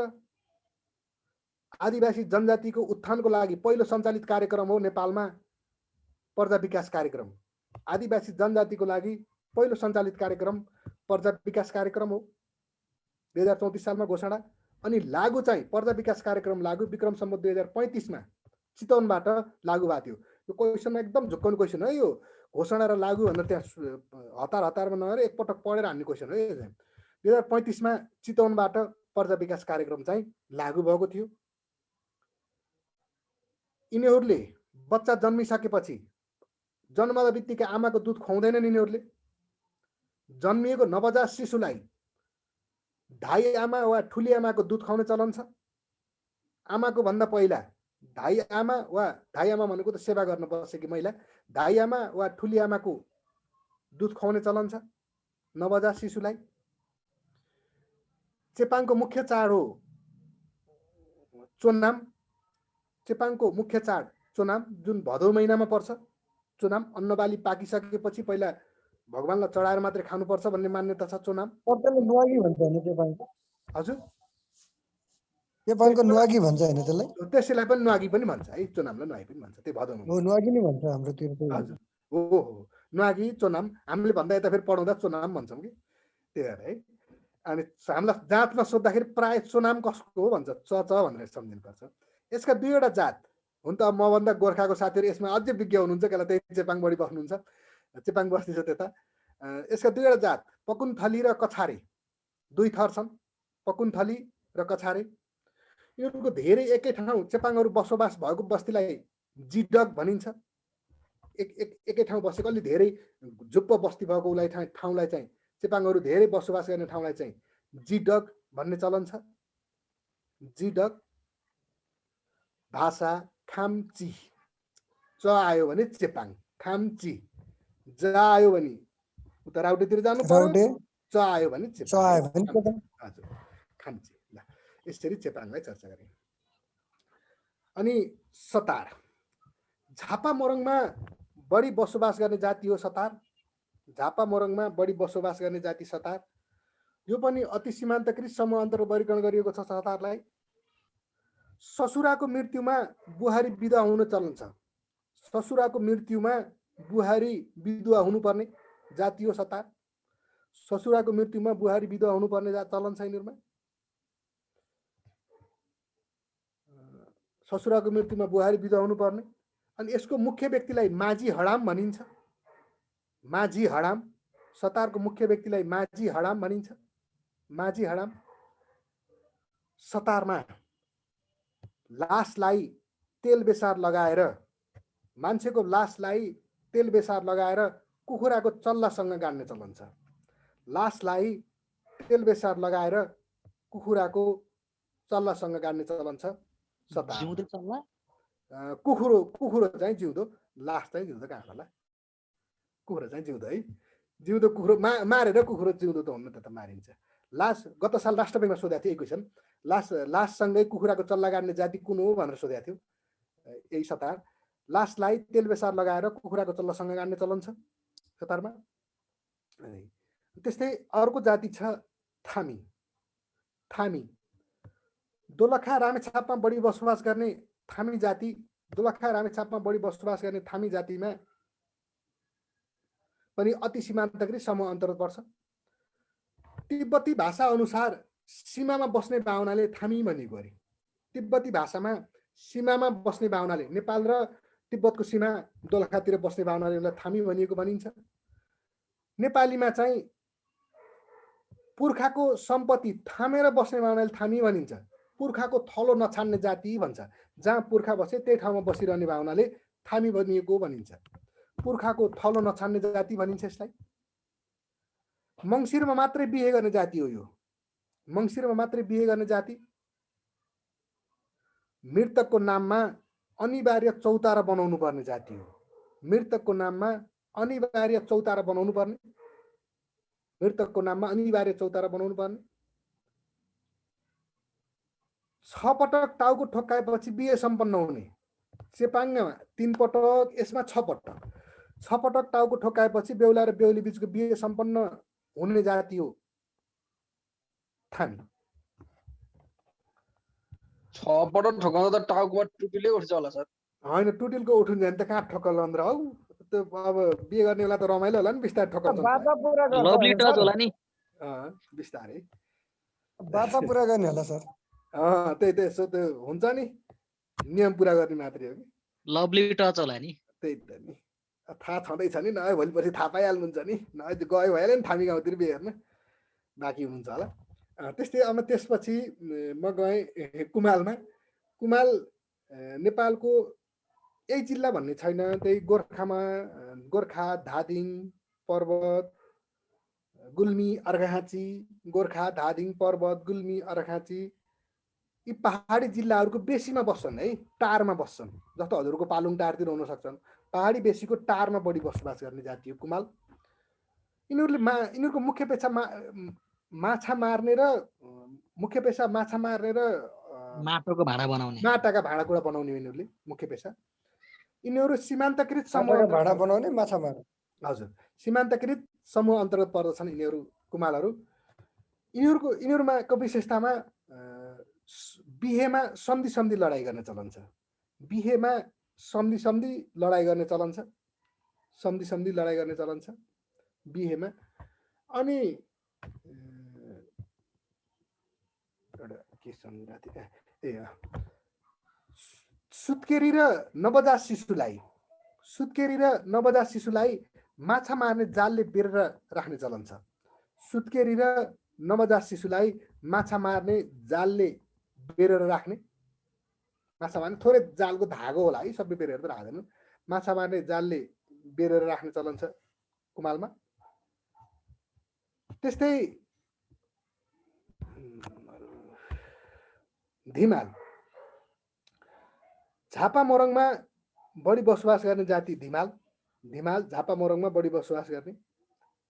यसको मुख्य व्यक्तिलाई देउनिया भनिन्छ। धिमालको मुख्य व्यक्तिलाई देउनिया भनिन्छ। यिनीहरू पनि सीमान्तकृत समूह अन्तर्गत पर्छन्। देउनिया मुख्य व्यक्ति सीमान्तकृत समूह अन्तर्गत पर्ने। सुपारी विवाह प्रचलन रहेको जाति धिमाल। सुपारी विवाह, केटाले दिएको सुपारी केटीले बुझिसके भनेपछि बिहाको लागि स्वीकृति गरेको हो भन्ने बुझिन्छ। सुपारी विवाह प्रचलन रहेको जाति धिमाल। यिनीहरूको धर्म संस्कृति वेशभूषा सबै राई लिम्बूसँग मिल्ने भावनाले यिनीहरूलाई मधेस वा तराईका किराँत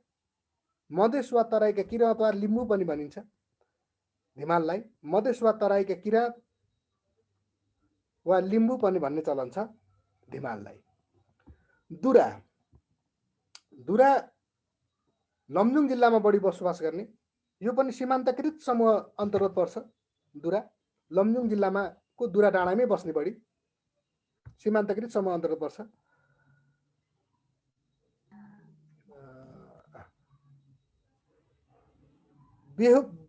बेहुलाले केटाले बेहुली पक्षको बिहेको खर्च सबै बेहुलाले बेहोर्नुपर्छ। बेहुली पक्षको बिहेको खर्च बेहोर्नु पर्ने, केटाले बेहोर्नु पर्ने जाति हो। बेहुली पक्षको बिहेको खर्च बेहुलाले बेहोर्नु पर्ने जाति हो दुरा। केटी पक्षको पनि बिहेको खर्च बेहोर्न तयार छ भने त्यसलाई छोरी दिइन्छ, होइन भने दिइँदैन। अलिकति गाह्रो छ यहाँ केटा मान्छेलाई। तसर्थ पछि फेरि हेर्नु है कसो उता बेहुलीको त्यो बिहेको खर्च बेहोरे बापत फेरि उनी के हुन्छ, ससुरालीको सम्पत्तिमा हक दाबी लाग्ने जाति कुन हो? दुरा। ज्वाइँलाई पनि सम्पत्ति दिनुपर्ने चलन छ यिनीहरूमा। त्यो हुनाले ससुरालीको सम्पत्तिमा हक दाबी लाग्ने जाति पनि दुरा नै हो। दुरा यसको विशेषता यति नै हो। त्यो एक ठेकी दही लिएर जान्छ बिहेमा, त्यस्ता हुन्छ। अनि त्यो तारो हान्ने खेल खेल्छन् है। तारो हान्ने खेल के अरे छेलो हान्ने हो के अरे, छेलो हान्ने। पहिला लगानी गरेको पछि उठ्ने रहेछ सर यसमा चाहिँ। उठाउँछ घाटा छैन। घाटा छैन। अनि दुरा त्यस्तै दराई पनि भन्ने है। दराई भनेको दराई जाति विशेष गरेर नदी किनारतिरै बढी बसिरहेको हुन्छ। जस्तो मस्याङदी, मादी, कालीगण्डकी यतै नदी किनारतिरै बढी बसोबास गर्ने जाति हो दराईहरू। यिनीहरूले नयाँ वर्षमा पुरानो आगो निभाएर नयाँ आगो बाल्ने चलन छ। नयाँ वर्षमा पुरानो आगो निभाएर नयाँ आगो बाल्ने चलन छ। यिनी पनि सीमान्तकृत समूह अन्तर्गत पर्छन्। नयाँ वर्षमा पुरानो आगो निभाउने, नयाँ आगो बाल्ने चलन छ दराईमा।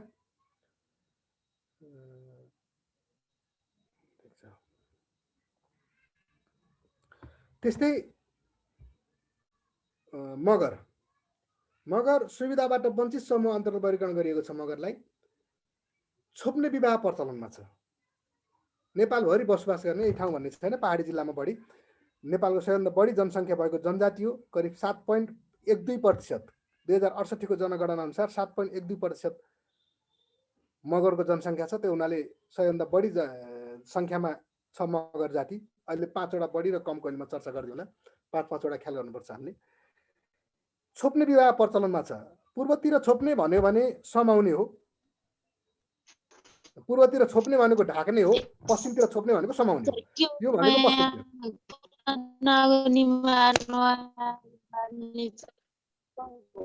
कस्तो बुझिन कि? हजुर भन्नु त। भन्नु त एक्लै बोल्ने उहाँको आवाजै डिस्टर्ब केही आएन बुझेन ए नेटले उ होला म्याडम हेर्नु त केही छैन भन्नु न भन्नु ल अनि छोप्ने विवाह अर्थात् समाउने विवाह प्रचलन रहेको मन परेको केटीलाई समाएर भगाउन पाउँछ यसमा मगरमा हक के अरे रोप्नी त ठ्याक्कै मगरमा भन्दा पनि छन्त्यालमा होइन र सर हजुर छन्त्यालमा लतार्ने चलन छ छन्तालमा लतार्ने विवाह अनि पुनेलमा अपहरण गरेर गर्ने विवाह यहाँ चाहिँ छोप्ने विवाह भन्छ समाउने विवाह भन्छ है छन्तालमा चाहिँ अपहरण गरेर के अरे लतार्ने विवाह जबरजस्ती लतार्ने हो अनि त्यसपछि अब ससुराली त यसमा पनि रिसाएर आउँछन् फकाउनु पर्यो फकाउनको लागि ससुरालीलाई चारो तिर्ने प्रचलन मगरमा छ चारो तिर्ने प्रचलन भन्छ त्यो बेहुली फर्काउँदाखेरि रक्सी कुखुराको भाले रोटी लिएर ससुराली सोलीमा बोकेर पक्कै सोली थाहा होला गाउँतिरको हामीलाई अब पक्कै ख्याल गर्नु भएको छ न डोका जस्तो हुन्छ सोलीमा बोकेर रक्सी कुखुराको भाले रोटी र केही पैसा लिएर जाने चलन चाहिँ चारो तिर्ने प्रचलन भन्छ मगर जातिमा छ अब त्यो चारो अलिकति ससुराली पट्टिकाले खाइदियो भने ज्यान बाँचो होइन भने फेरि जुत्ताको तना कोसेर भाग्न तयारी गरेर हुन्छ कति बेला फेरि ससुरको भित्रबाट खुकुरी लिएर निक्लन थाहा हुँदैन नि त्यसलाई जाँड खाएर बस्या हुन्छ नि भरै हुँदैन अनि बेहुली भित्राउँदा कुखुराको रगत मसिन जुत्ता मोजा पहिले लाएर बस्नु पर्ने रहेछ जुत्ता मोजा अनि बेहुली भित्राउँदा कुखुराको रगत र भालेको रगत कुल्चाएर भित्राउने चलन छ कुखुराको भालेको रगत कुल्चाएर भित्राउने चलन मगरमा छ अर्को छ लिम्बू पहाडी जिल्लामा बढी बसोबास गर्ने जाति लिम्बू यो पनि सुविधाबाट वञ्चित समूह अन्तर्गत पर्छ जन्तीको अगाडि र मलामीको पछाडि बन्दुक पड्काउने जाति हो लिम्बू जन्तीको अगाडि र मलामीको पछाडि बन्दुक पड्काउने जाति हो लिम्बू जन्तीको अगाडि मलामीको पछाडि शपथ खाँदा कसम खाँदा शपथ खाँदा कुनै मान्छे विश्वास दिलाउनु पर्दा दुबो र ढुङ्गो लिई शपथ खाने जाति हो लिम्बू शपथ खाँदा दुबो र ढुङ्गो लिई शपथ खाने जाति हो लिम्बू शपथ खाँदा दुबो र ढुङ्गो लिई शपथ खाने जाति लिम्बू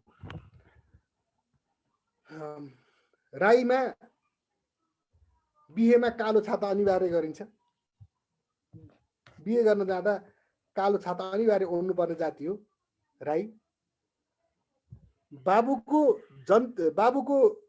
छोराको बिहेमा बाबु जन्त जान नपाउने जाति हो दनुवा छोराको बिहेमा बाबु जन्त जान नपाउने जाति हो दनुवा अब एक एक लाइनको भन्छु है छोराको बिहेमा बाबु जन्त जान नपाउने दनुवा अपहरण गरेर बिहे गर्ने जाति हो पुनेल मुस्ताङमा बस्ने 12 गाउँले पनि भनिने अपहरण गरेर बिहे गर्ने जाति पुनेल मुस्ताङमा बस्ने केहीले तिनीहरूले 5 गाउँले लाई पुनेल भन्छ होइन 12 गाउँले र 3 गाउँले मात्रै छ नि हाम्रो भाइबाट वञ्चितमा यो उसमा मुस्ताङमा 12 गाउँले 3 गाउँले त्यो 5 गाउँले भन्ने छैन पुनेल अर्थात् 12 गाउँले अपहरण गरेर बिहे गर्ने जाति हो अनि पछि फेरि सासु ससुरासँग माफी माग्न जाने जाति पनि यही भइहाल्यो न त कुटिहाल्छ लतार्ने विवाह प्रचलन रहेको जाति हो छन्त्याल लतार्ने विवाह प्रचलनमा रहेको जाति छन्त्याल बागलुङ म्याग्दीमा बढी बसोबास गर्ने छन्त्यालमा लतार्ने विवाह प्रचलनमा छ मन परेकोलाई घिसार्दै लान पाइन्छ बिहेमा सिन्दुर प्रथा नभएको जाति हो तामाङ जातिमा सिन्दुर लाउनु पर्दैन बिहेमा सिन्दुर प्रथा नभएको जाति हो तामाङ बेहुली सँगै बिसको प्याला र बलेको दियो दिने जाति हो थारू बेहुली सँगै बिसको प्याला र बेहुलीलाई बिसको प्याला र बलेको दियो बिसको प्याला भनेको मेटासिट है थोरै बिस बिसादी र बलेको दियो छोरीलाई दिएर घर पठाउन चलन छ बिहेमा यदि घरपट्टिकाले दुःख दिए भने बिस खाएर मर्नु दियोमा जल्नु भनेर दिएका माइत नफर्कनु भनेर दिएका हेर्नु त कस्तो विडम्बना छ थारू जातिमा छ यो चलन अनि यो तरबारे विवाह पनि थारू जातिमा छ तरबारे विवाह ख्याल गर्नु होला तरबारे विवाह बिहेमा बेहुलो उपस्थित हुन सकेन भने बेहुलाको तरबारसँग बिहे गरिदिएर छोरीलाई घर पठाइदिने चलन छ अर्थात् बेहुलाको हतियारसँग बिहे गरिदिएर छोरीलाई घर पठाउने चलन छ थारूमा तरबारे विवाह प्रचलनमा छ अनि यही थारूमा पुरुषको लासलाई घोप्टो पारेर महिलाको लासलाई उत्तानो पारेर गाड्ने चलन छ। पुरुषको लासलाई घोप्टो पारेर महिलाको लासलाई उत्तानो पारेर गाड्ने जाति हो थारू। यसरी केही चर्चित जातिहरूको थोरै विशेषताहरूमा चर्चा गरे। हजुरहरूले यसरी विशेषता नै ख्याल गर्नु होला। धेरै सबै 60मै 60 जातिको विशेषता त हुन्न, केही चर्चित जति निक्ला छ तपाईँहरूमा ती जातिबाट विशेषताहरू ख्याल गर्नु होला। थोरै नोटमा पनि ख्याल गर्नु होला। तर लासलाई घोटो पारेर गाड्ने जात त चेपाङ पनि होइन र?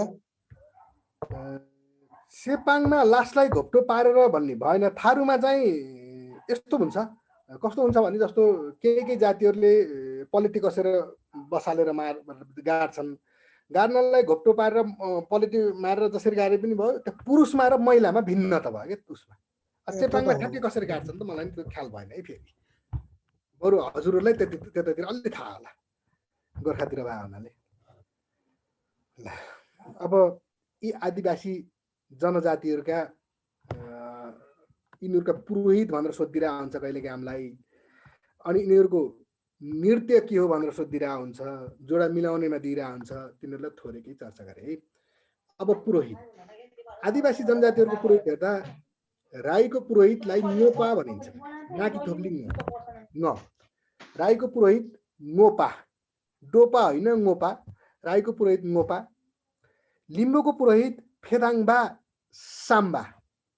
लिम्बूको पुरोहितलाई फेदाङबा साम्बा भनिन्छ लिम्बूको। धिमालको पुरोहितलाई बराङ भनिन्छ। धिमालको पुरोहितलाई बराङ भनिन्छ, बराङ नाकी थोप्लिङ है, बराङ। नेवारको पुरोहितलाई गुभाजु देउभाजु भनिन्छ, गुभाजु वा देउभाजु। नेवारको पुरोहितलाई गुभाजु वा देउभाजु। हजुर। थारूको पुरोहितलाई भर्रा गुरुवा भनिन्छ। थारूको पुरोहितलाई भर्रा वा गुरुवा भन्ने चलन छ। छन्त्यालको पुरोहितलाई भान्जा, छन्त्यालको भान्जा। मगरको भुसाल, मगरको पुरोहितलाई भुसाल भन्ने चलन छ। मगरको पुरोहितलाई भुसाल। तामाङको पुरोहितलाई लामा बोन्पो, सरी लामा बोन्पो है, लामा वा बोन्पो भन्ने चलन छ तामाङको। मेचेको पुरोहितलाई दिउसी, मेचेको पुरोहितलाई दिउसी भन्ने चलन छ, दिउसी। सुरेल र जिरेलको पुरोहितलाई नाक्सो, तीनवटा अक्षर है, सुरेल जुरेल तीनवटा अक्षरको छ, तीनवटै अक्षरको ना क सो आदि क, नाक्सो। सुनुवारको फेरि नासो, सुनुवारको नासो, सुनुवारको नासो। जिरेल र सुरेल तीन अक्षरको छ, नाक्सो। जाँचको बेलामा नासो र नाक्सोले अलिकति असर गर्छ, त्यहाँनिर अलि हतारमा हान्दा झुकिन सक्छ। सुनुवारको नासो, जिरेल सुरेल तीनवटै अक्षरको छ, तीनवटै खोल्नु होला, नाक्सो। गुरुङको ध्याब्रे बाहुन ब्राह्मण भन्छ, ध्याब्रे ब्राह्मण। गुरुङको पुरोहितलाई ध्याब्रे ब्राह्मण, ध्याब्रे ब्राह्मण। अब बाहुन छेत्रीको त सोध्दैन, पण्डित पुरोहित बाजे, यसरी यी पुरोहितलाई ख्याल गर्नु होला। अब यिनीहरूका नृत्य सबैभन्दा झ्याउलो डान्स हो। जात जातिको सबैभन्दा झ्याउलाउनु पक्ष भनेको जनजातिको डान्स हो। यिनीहरूलाई रमाइलो, हामीलाई सम्झिनलाई बहुत टेन्सन हो। जस्तो स्वर अब भन्छ है नृत्यमा, सोरठी, झुम्के, रोदी, घाटु। सोरठी, झुम्के, रोदी, घाटु, झाम्रे गुरुङ मगरले का डान्स हुन्, गुरुङ मगरकै। सोरठी, रोदी, झुम्रे, झाम्के, झाम्रे, घाटु गुरुङ मगरका। पाङदुरे, कौरा, पाङदुरे, कौरा, टप्पा, मारुनी। पाङदुरे, कौरा, टप्पा, मारुनी आदि मगरका। कर्मा धर्मा डान्स झागड, कर्मा धर्मा झागड, झागड जसलाई उराव पनि भनिन्छ। चण्डी नाच राई, चरा राई। Dhintame, Dhintame dance Jyapu, Dhintame dance Jyapu. किर्सुको काम गर्ने नेवार, धिनतामे डान्स। लाखे बसन्त, लाखे डान्स, लाखे नृत्य, बसन्त नृत्य नेवार समुदायमा प्रचलित छ। लाखे बसन्त नेवार, लाखे बसन्त नेवार। महाकाली डान्स, अब फेरि क्षेत्र विशेषका नेवारले दुःख दिन्छन् है। महाकाली डान्स भक्तपुरका नेवार, धेरै पटक सोधेको डान्स हो यो महाकाली डान्स, भक्तपुरका नेवार। कार्तिक डान्स, कार्तिक डान्स, नरसिंह डान्स पाटनका नेवार। कार्तिक डान्स, नरसिंह डान्स पाटनका नेवार। इन्द्रायणी जात्रा पनि भनिन्छ, नृत्य पनि भनिन्छ इन्द्रायणीलाई, दुईटै हो, जात्रा पनि भनिन्छ, नृत्य पनि भनिन्छ। यो पनि सोधिसकेको क्वेसन हो। इन्द्रायणी डान्स कीर्तिपुरका नेवार। कहाँको रे? काग के रे भन्नु न?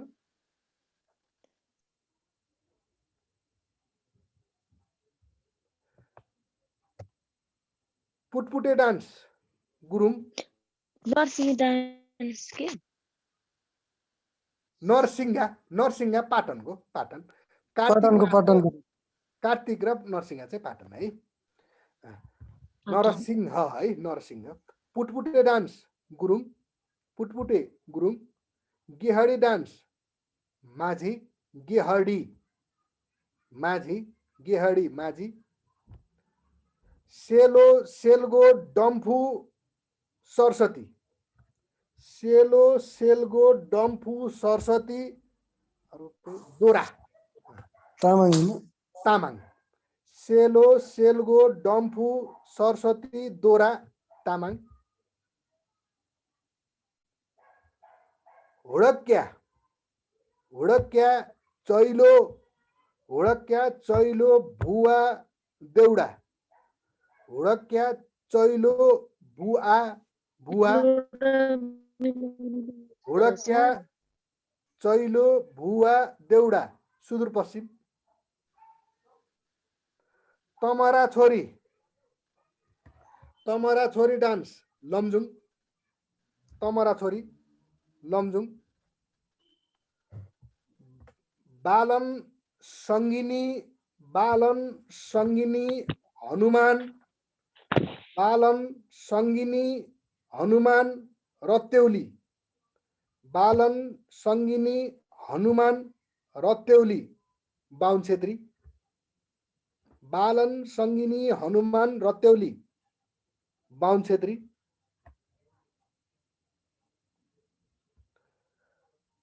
मैले थारूका दुईटा मात्रै भन्छु है। तरबार, तरबार बाह्रमासे सोधेका डान्सर भन्छ है। तरबार बाह्रमासे चाँचर, तरबार बाह्रमासे चाँचर झिझिया थारू, झिझिया थारू। तरबार चाँचर बाह्रमासे झिझिया थारू। मैले चर्चा गरेका डान्समा कुनै अब आफूले राम्रोसँग डान्सलाई ख्याल गर्ने, यदि इनकेस अनौठो सुन्दै नसुनेको डान्स आयो भने जाने अरू नजाने थारू भन्ने सिद्धान्त छ मेरो चाहिँ। त्यसलाई थारूकै 20-25वटा डान्स छन्, साध्यै पनि लागेन। जाने अरू, तर फेरि अरू नजाने तमरा छोरी थारू हान्ने त बिग्रिन्छ नि। जाने अरू नजाने थारू है, तर पहिला राम्रोसँग पढेर नि। तरबार भने तरबारे डान्स हेर्नु है, तरबार डान्स थारू, तरबारे डान्स गन्धर्व, बाटुले चौर कास्कीमा बस्ने गन्धर्व तरबारे। तरबार थारू, तरबारे गन्धर्व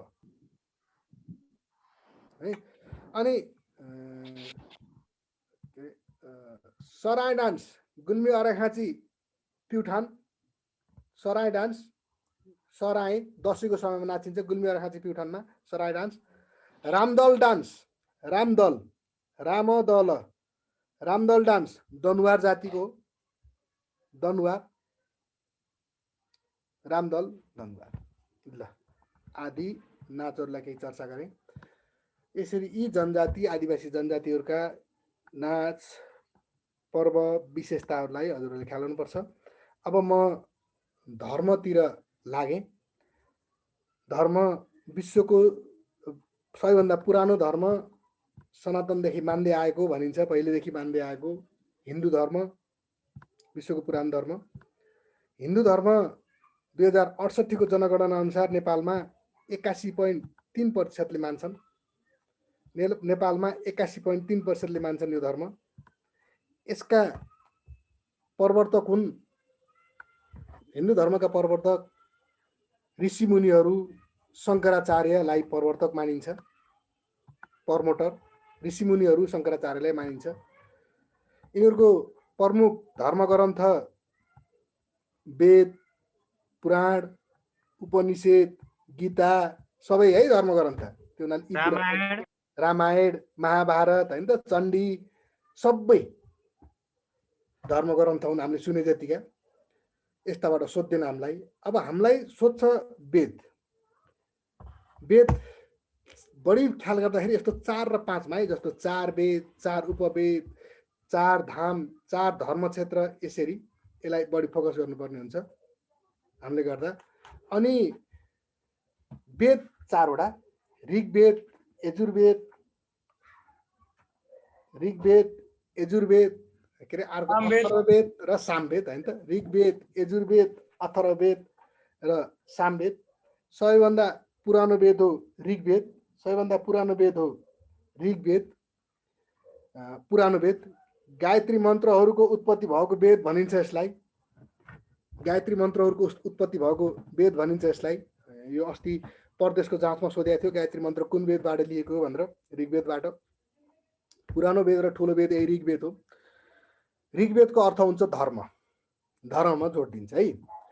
ऋग्वेदको उपवेद हो आयुर्वेद। ऋग्वेदको उपवेद हो आयुर्वेद। भन्छु आयुर्वेद, यजुर्वेद भन्ने छ। आयुर्वेद होइन अर्को, यजुर्वेद छ। ऋग्वेदको उपवेद आयुर्वेद है। उपवेद कसो कुन हो भनेर कहिलेकाहीँ काम लाग्छ हामीलाई। त्यसपछि छ आयुर्वेद, यजुर्वेद। यजुर्वेदले मोक्ष शास्त्रमा जोड दिन्छ, मुक्तिका कुराहरू दिन्छ। जस्तै अस्ति पनि सोधिसकेका क्वेसन हो, सती प्रथा सम्बन्धमा उल्लेख कुन वेदमा थियो भन्छ। मोक्ष भन्दा बित्तिकै के हुने भयो त, मुक्ति पाइन्छ कहाँबाट भनेपछि सती गएपछि पाइन्छ भनेको थियो, यजुर्वेदमा थियो। यजुर्वेदको उपवेद हो धनुर्वेद। यजुर्वेदको उपवेद हो धनुर्वेद। सामवेद सङ्गीतको उत्पत्ति भएको, यसले गतिशील बनाउँछ, यसले काम शास्त्रमा जोड दिन्छ सामवेदले। र वेदहरू 4 वटा वेदमा सबैभन्दा सानो वेद हो सामवेद। 4 वटा वेदमा सानो वेद भनिन्छ सामवेदलाई। सङ्गीतको उत्पत्ति भएको, गतिशील बनाउने, काम शास्त्रमा जोड दिन्छ सामवेदले।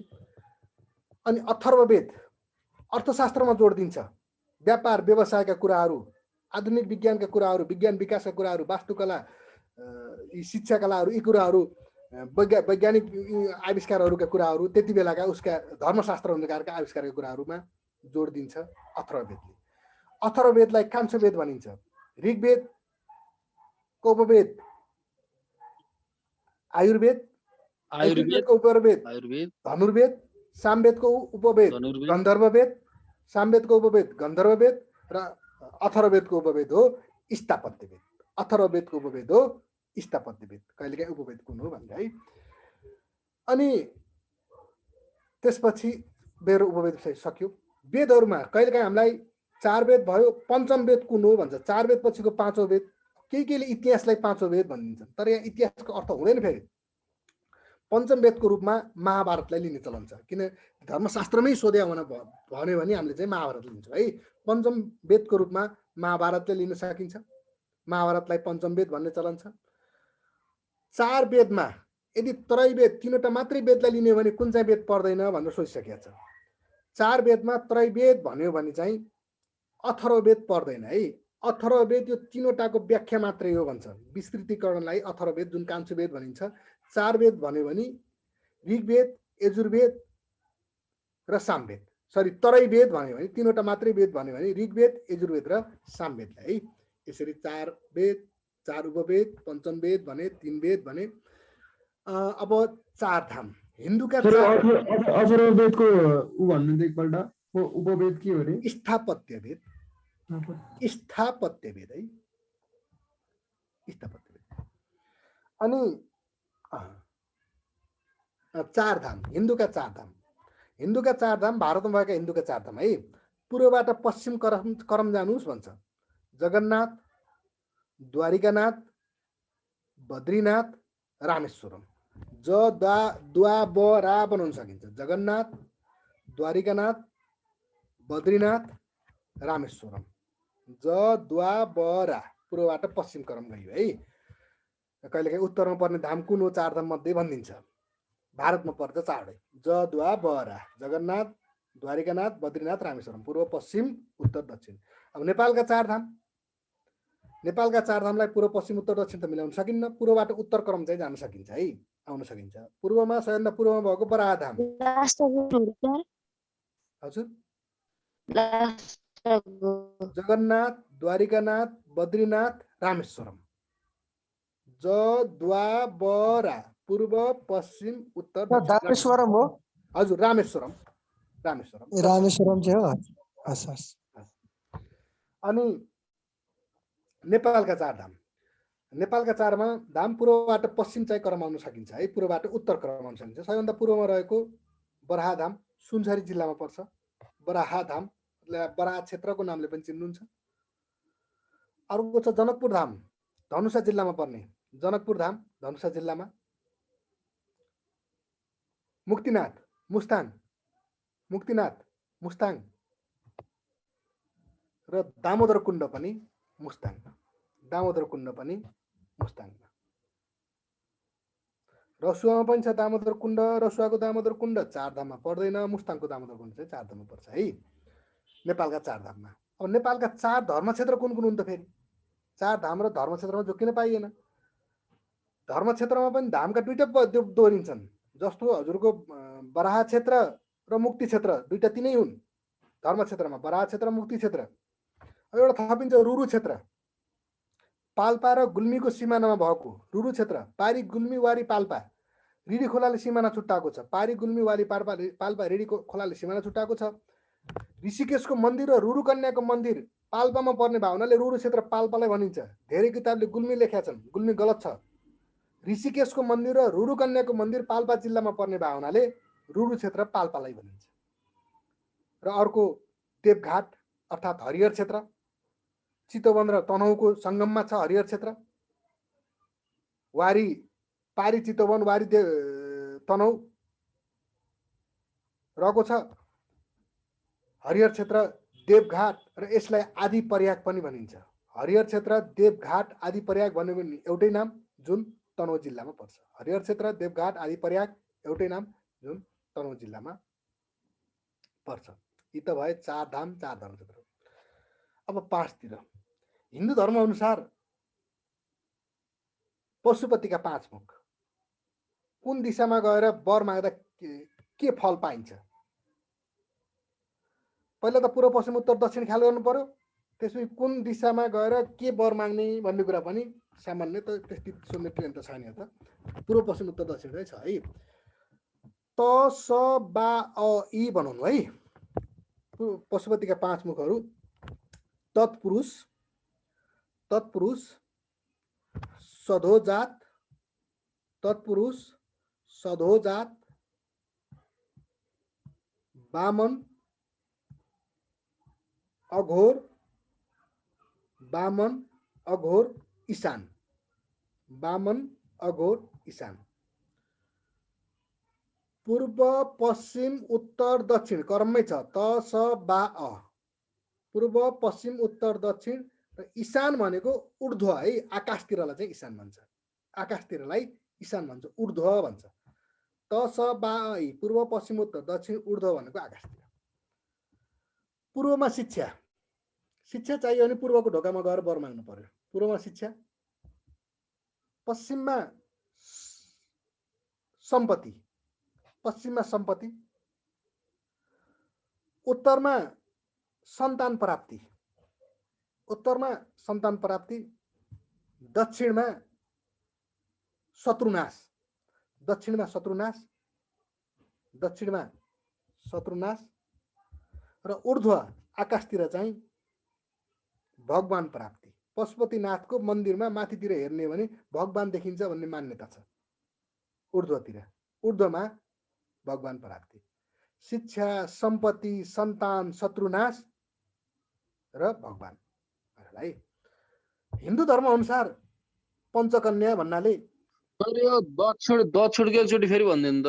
दक्षिणमा शत्रुनाश सर, शत्रुनाश। सतुरस, ओके, थ्याङ्क यू। हिन्दू धर्म अनुसार पञ्चकन्यामा अहिल्या गौतम ऋषिको श्रीमती हुन्, अहिल्या। द्रौपदी पाँच पाण्डवकी श्रीमती द्रौपदी। कुन्ती पाण्डुको श्रीमती।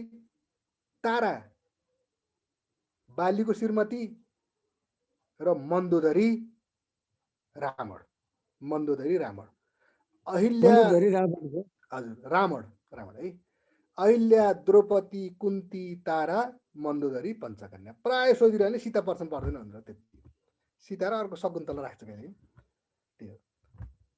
हिन्दू धर्म अनुसार पञ्चबाजा 4 र 5 मा बढी फोकस गर्ने है। यो हामीलाई 9 वटा शेषनाग, 12 वटा राशि अनि त्यो 16 वटा के अरे पूजाका विधिहरू, 16 वटा दानका विधि मरे पनि चाहिँदैन। खालि हामीले ख्याल गर्ने 4 र 5 जसरी सोधिरहेको हुन्छ तिनमा तलको मध्ये कुन पर्दैन भनेर। पहिला पुरानो कोर्समा कस्तो थियो भन्नुहुन्छ भने हजुरहरूको 5 नम्बरको लेख्न सोध्थ्यो र 12 वटा राशिको नाम लेख भन्थ्यो। अहिले एउटा मात्रै क्वेसन सोध्ने हो त्यहाँबाट हामीलाई सोध्यो भने, अनि कुन पर्दैन पञ्चकन्यामा पञ्चदेवमा भनेर त्यसरी सोध्छ। 4 वटामा कुन पर्दैन भनेर उसमा सोध्दैन। अनि पञ्चबाजा जस्तो गत सालै अहिले नै सोधेको क्वेसन पञ्चबाजामा दमाहा, सहनाई, ट्याम्को, झ्याली र नरसिंगा पर्छ। दमाहा, सहनाई, ट्याम्को, झ्याली, दमाहा, सहनाई, ट्याम्को, झ्याली, नरसिंगा। दमाहा, ट्याम्को, झ्याली, नरसिंगा। ढलकी होइन, ढोलक पर्दैन। दमाहा, सहनाई भनिदिन्छ, ढोलकको बारेमा भनिन्छ। दमाहा, ढलकी क्या छ ढलकी? ढलकी पर्दैन त्यो त नौमतीमा हो त्यो त। दमाहा, सहनाई, नरसिंगा, ट्याम्को र झ्याली पञ्चबाजा है। यहाँ प्रसङ्ग आयो मैले नौमती बाजा नि त्यही भनिदिन्छु। नौमती बाजामा 2टा दमाहा हुन्छन्, 2टा सहनाई हुन्छन्, 4 वटा भयो। 2टा दमाहा, 2टा सहनाई, 4 वटा भयो नौमती बाजामा। दमाहा 2टा, सहनाई 2टा। 2टा नरसिंह पनि हुन्छ सर? होइन, पर्दैन सर। ढोलक, कर्नाल 6 वटा भयो। ढोलक, कर्नाल, झ्याली, ट्याम्को, पञ्चबाजाको एउटा के बाँकी र? दमा, झ्याली। सर तपाईले कर्नाल भन्नु भएको पञ्चबाजामा कर्नाल पो छ? पञ्चबाजामा कर्नाल पर्दैन सर। के भन्नु, नौमतीमा भन्नुभयो? मैले पहिला पञ्च भनिदिन्छु है। दमाहा पहिला पञ्च भने है। दमाहा, सहनाई, नरसिंगा, झ्याली, ट्याम्को पञ्चबाजा। दमाहा, सहनाई, नरसिंगा, झ्याली, ट्याम्को पञ्चबाजा। नौमती बाजामा चाहिँ दमाहा 2टा, नरसिंगा 2टा, दमाहा 2टा, सहनाई 2टा, 4 वटा। झ्याली, ट्याम्को, झ्याली के अरे अनि पञ्चबाजाको अर्को के छुट्यो? दमाहा, झ्याली, ट्याम्को, नरसिंगा। झ्याली, ट्याम्को, नरसिंगा गरेर 4 र 3 7 वटा भयो। त्यो पञ्चबाजाका हुने बाजा, अरू कतै नयाँ आएनन्। दमाहा र सहनाई 2टा थपिए, 4 वटा भएका हुन्, 7 वटा भयो।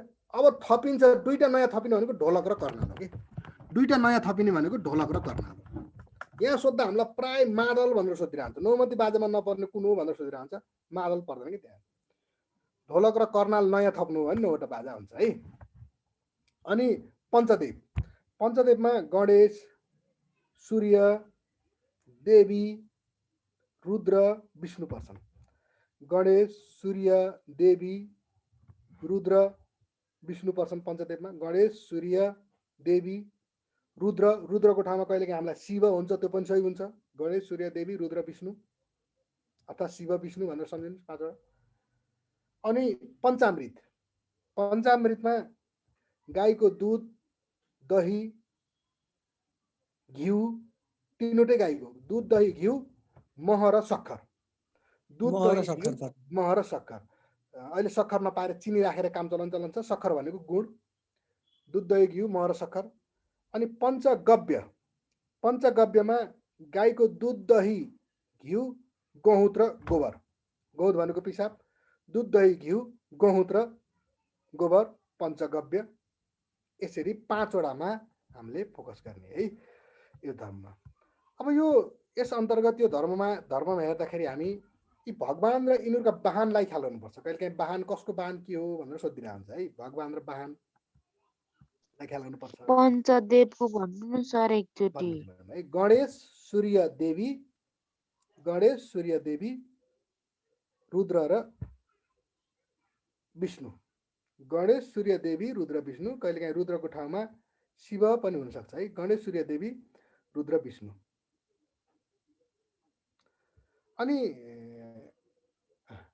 भगवान र वाहनहरूमा सर नसुनेको हुन्न, यस्ता कुरालाई रटान दिने होइन। 4वटा अप्सनमा आयो भने हान्न सक्छु भनेर जानियो। किनकि धर्म संस्कृति मात्रै हाम्रो च्याप्टर हुँदैन। मैले पटक पटक भन्छु हजुरहरूलाई, एउटै च्याप्टरमा धेरै नबोल्नु होला। अब यो 5वटा पञ्चकन्या, पञ्चे बाजा, पञ्चरत्न, पञ्चधातु, पञ्चबली, 5वटा पिता, यी सबै 5-5वटा सर एकपटक 2-3 पटक हेर्ने। 4 अप्सनमा आयो भने हान्न सक्छु भनेर छोडिदिनुपर्छ। यसलाई फेरि यसो कपी छोपेको छ, फेरि लेख्न थालेछ, त्यो चाहिँ नगर्नु होला। जस्तो यहाँ भगवान र वाहनहरू भन्छु, आफूले जानेका त्यसलाई महत्त्व नै दिने होइन, नजानेका। जस्तो अब गणेशको वाहन मुसो किन लेखिरहनु पर्छ हामीले? गणेशको वाहन मुसो हामीले लेख्नै पर्दैन। जानेकोलाई त अब कति आफूले जाने हुन्छ, कति अर्कोले जाने हुन्छ, त्यसलाई 10-15 वटा वाहन हुन्छन्। जानेको ख्याल नगर्ने, नजानेकोलाई ख्याल गरेपछि त 5-7 वटा मात्रै त हुन्छन्। एकपटक हेरेपछि त्यो नआउने भन्ने हुँदैन तुरुन्त। अनि कोर्स अगाडि बढिहाल्छ क्या त्यस्तोमा। जस्तो अब कुमारको वाहन मयूर, कुमारको वाहन मयूर, कुमारको मयूर, कार्तिकेय पनि भन्छ के कुमारलाई। कुमार कार्तिकेयको वाहन मयूर। इन्द्रको वाहन ऐरावत हात्ती, इन्द्रको वाहन ऐरावत हात्ती। शिवको वाहन नन्दी अर्थात् साँडे, शिवको वाहन नन्दी साँडे। यमराजको वाहन मम, रागो सर। मम होइन, यमराजको रागो, राग हो। त्यही त मम बनाएर खाने भने त नि। मलाई थाहा छैन त सर यो त। यमराजको राग हो। अनि यमुनाको कछुवा, यमुनाको कछुवा। कामदेवको खाने साथीहरूलाई थाहा हुन्छ कामदेवको माछा, कामदेवको माछा, कामदेवको माछा। शीतला देवीको गधा, शीतला देवी भनेको पानी नआएदेखि पूजा गरिने देवी हुन्। शीतला देवीको गधा। अनि यो तलेजु भवानीको सेतो घोडा, तलेजु भवानीको सेतो घोडा, मल्लहरूको इष्ट देवता तलेजु भवानीको सेतो घोडा। शनि जागिर पनि खुवाउने, दुःख पनि दिने ग्रह हो शनि। शनि दुइटै काम गर्छ। शनि ग्रह भएकालाई मरिन्छ भन्ने होइन नि। फेरि शनि ग्रहले तपाईँलाई जागिर पनि खुवाउन सक्छ, दुःख पनि दिन सक्छ, दुइटै हुन्छ। आफूले त्यसलाई म्यानेज गर्नुपर्छ। शनि ग्रह राम्रै ग्रह हो, जागिर खुवाउने ग्रह हो। शनिको गिद्ध अर्थात् चिल, शनिको गिद्ध अर्थात् चिल। अग्निको भेडो बोको, भेडो बोको, अग्निको भेडो वा बोको। स्वाहा भनेर लेख्छन् कहिले। स्वाहा चाहिँ अग्निको श्रीमती हुन् है। अग्निको श्रीमतीको नाम हो सर त। हजुर, स्वाहा र सोधा उनको श्रीमती हुन्। श्रीमतीको नाम लिँदा बित्तिकै स्वाहा हुन्छ मान्छे भनेको थियो अग्निको उसमा। अनि गङ्गा वरुणको गोही, गङ्गा वरुणको गोही, गङ्गा वरुणको गोही। भैरवको कुकुर, भैरवको कुकुर, भैरवको कुकुर। वायुको मृग, वायुको मृग। पार्वतीको बिरालो, पार्वतीको बिरालो। लक्ष्मीको लाटोकोसेरो, लक्ष्मीको लाटोकोसेरो। यसरी हजुरले जानेकोले पुरै जान्न छ, नजानेको 3-4 कुन देवताको रे सर? हो सर, हाँस चाहिँ कुन देवताको रे? हाँस त सरस्वती, सरस्वतीको हाँस। म त के पार्वती जस्तो लागेर हाँस भने फेरि अनि होइन सर। होइन, पार्वती त बिरालो, पार्वतीको बिरालो है। अब यी साँच्चै बर्माको के?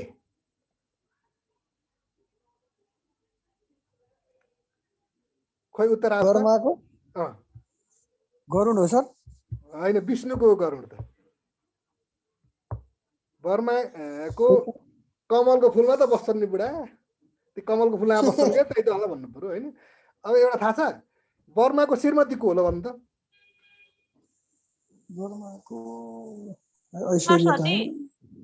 सरस्वती बर्माको छोरीको सरस्वती सर यो त पुछ्दै छ सर थाहा छैन यो त अब एउटै छोरी अनि छोरी पनि सरस्वती बुढी पनि सरस्वती हुन्छ बुढी ऐश्वर्या होला सर, छोरी ऐश्वर्या। चाहिँ छोरी चाहिँ थाहा भएन हौ।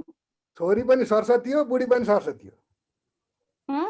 त्यही छोरी नै बुढी हो बर्माकी फेरि यति बेला रातिमा यसो बेलुका फेरि गएर मलाई गाली गर्नु कि बर्माले थाहा छैन थोरै कथा भनिदिनु यसको हुन्छ सर सर। भन्नु सुनौ सर एकछिन मुड यो कथा जस्तो हिन्दू धर्मसँग सम्बन्धित भएको छ भनिदिन्छु यो कस्तो छ भने बर्माको 5 भाइ छोरा एउटा छोरी छोरी असाध्यै सुन्दर थिइन् सरस्वती सुन्दर थिइन् त्यो सुन्दरताले गर्दा त्यो बुढालाई नै छोरीले को सुन्दरताले मोहित गरायो मोहित अब फेरि तिनीहरू कहाँबाट जन्मे भन्न पाइएन किनकि सृष्टिको संरचना गर्दा नि उनले 5 भाइ छोरा र आफूलाई छोरी बनाएका थिए छोरीको सुन्दरताले तिनलाई मोहित गर्यो मोहित गरिसकेपछि तिनले त्यो छोरीप्रति नराम्रो कुधारणा सिर्जना गरे गलत काम गर्न सुरु गरे अहिलेको भाषामा बलात्कार गलत काम गर्न थाल्ने त्यो गलत काम एक दिन हुन्छ 2 दिन हुन्छ अर्को दिन त एउटालाई एउटा त देखिहाल्छ अनि त्यो 5 भाइ छोराले देखे ए बाउ तिमीले के गरेको यस्तो यो चाहिँ गलत भयो यो बहिनीलाई अब आफ्नै छोरीलाई सृष्टिको संरचना गर्ने आफै अनि दिने अनि आफै यस्तो काम गर्ने भनेर छोराहरूले गाली गरिसकेपछि राम्रो नराम्रो मलाई थाहा छ म तिम्रो किन गराउँछौ भनेर छोराहरूलाई गाली गरे बुढाले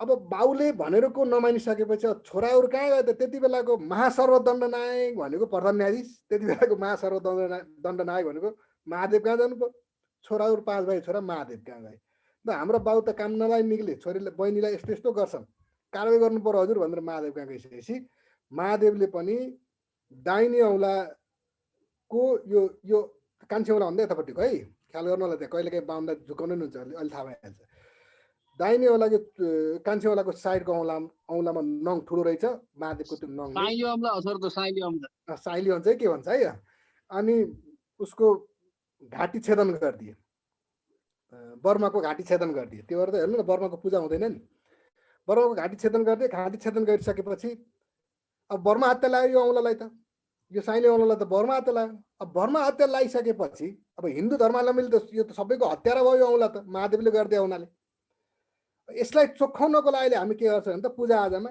सर्वप्रथम यहाँ कुसको औँठी लाउँछौँ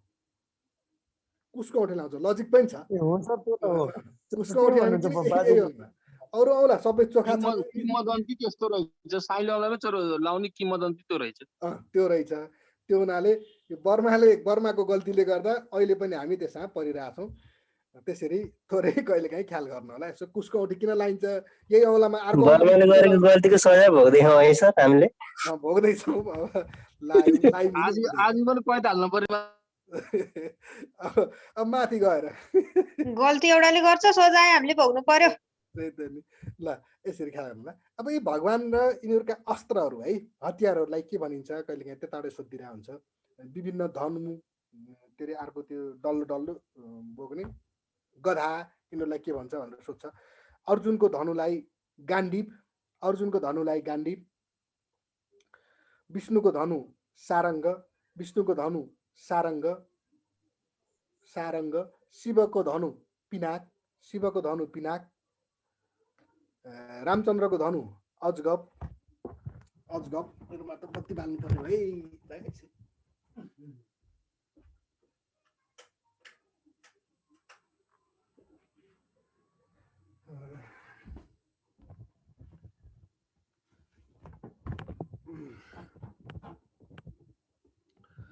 रामचन्द्रको धनु अजगब कतिवटा त भयो धनु अर्को कर्णको धनु विजय धनु यति 5 वटा अनि हनुमानको गधा लोह स्तम्भ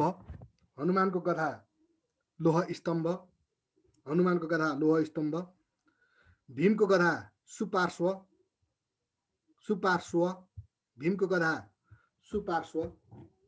गधा सुपार्श्व आदि स भयो है। सुपार्श्व विष्णुको गधा कौमुदकी, विष्णुको गधा कौमुदकी, तीनवटा गधा ख्याल गर्नुभयो। कृष्णको शङ्ख पाञ्चजन्य, कृष्णको शङ्ख पाञ्चजन्य,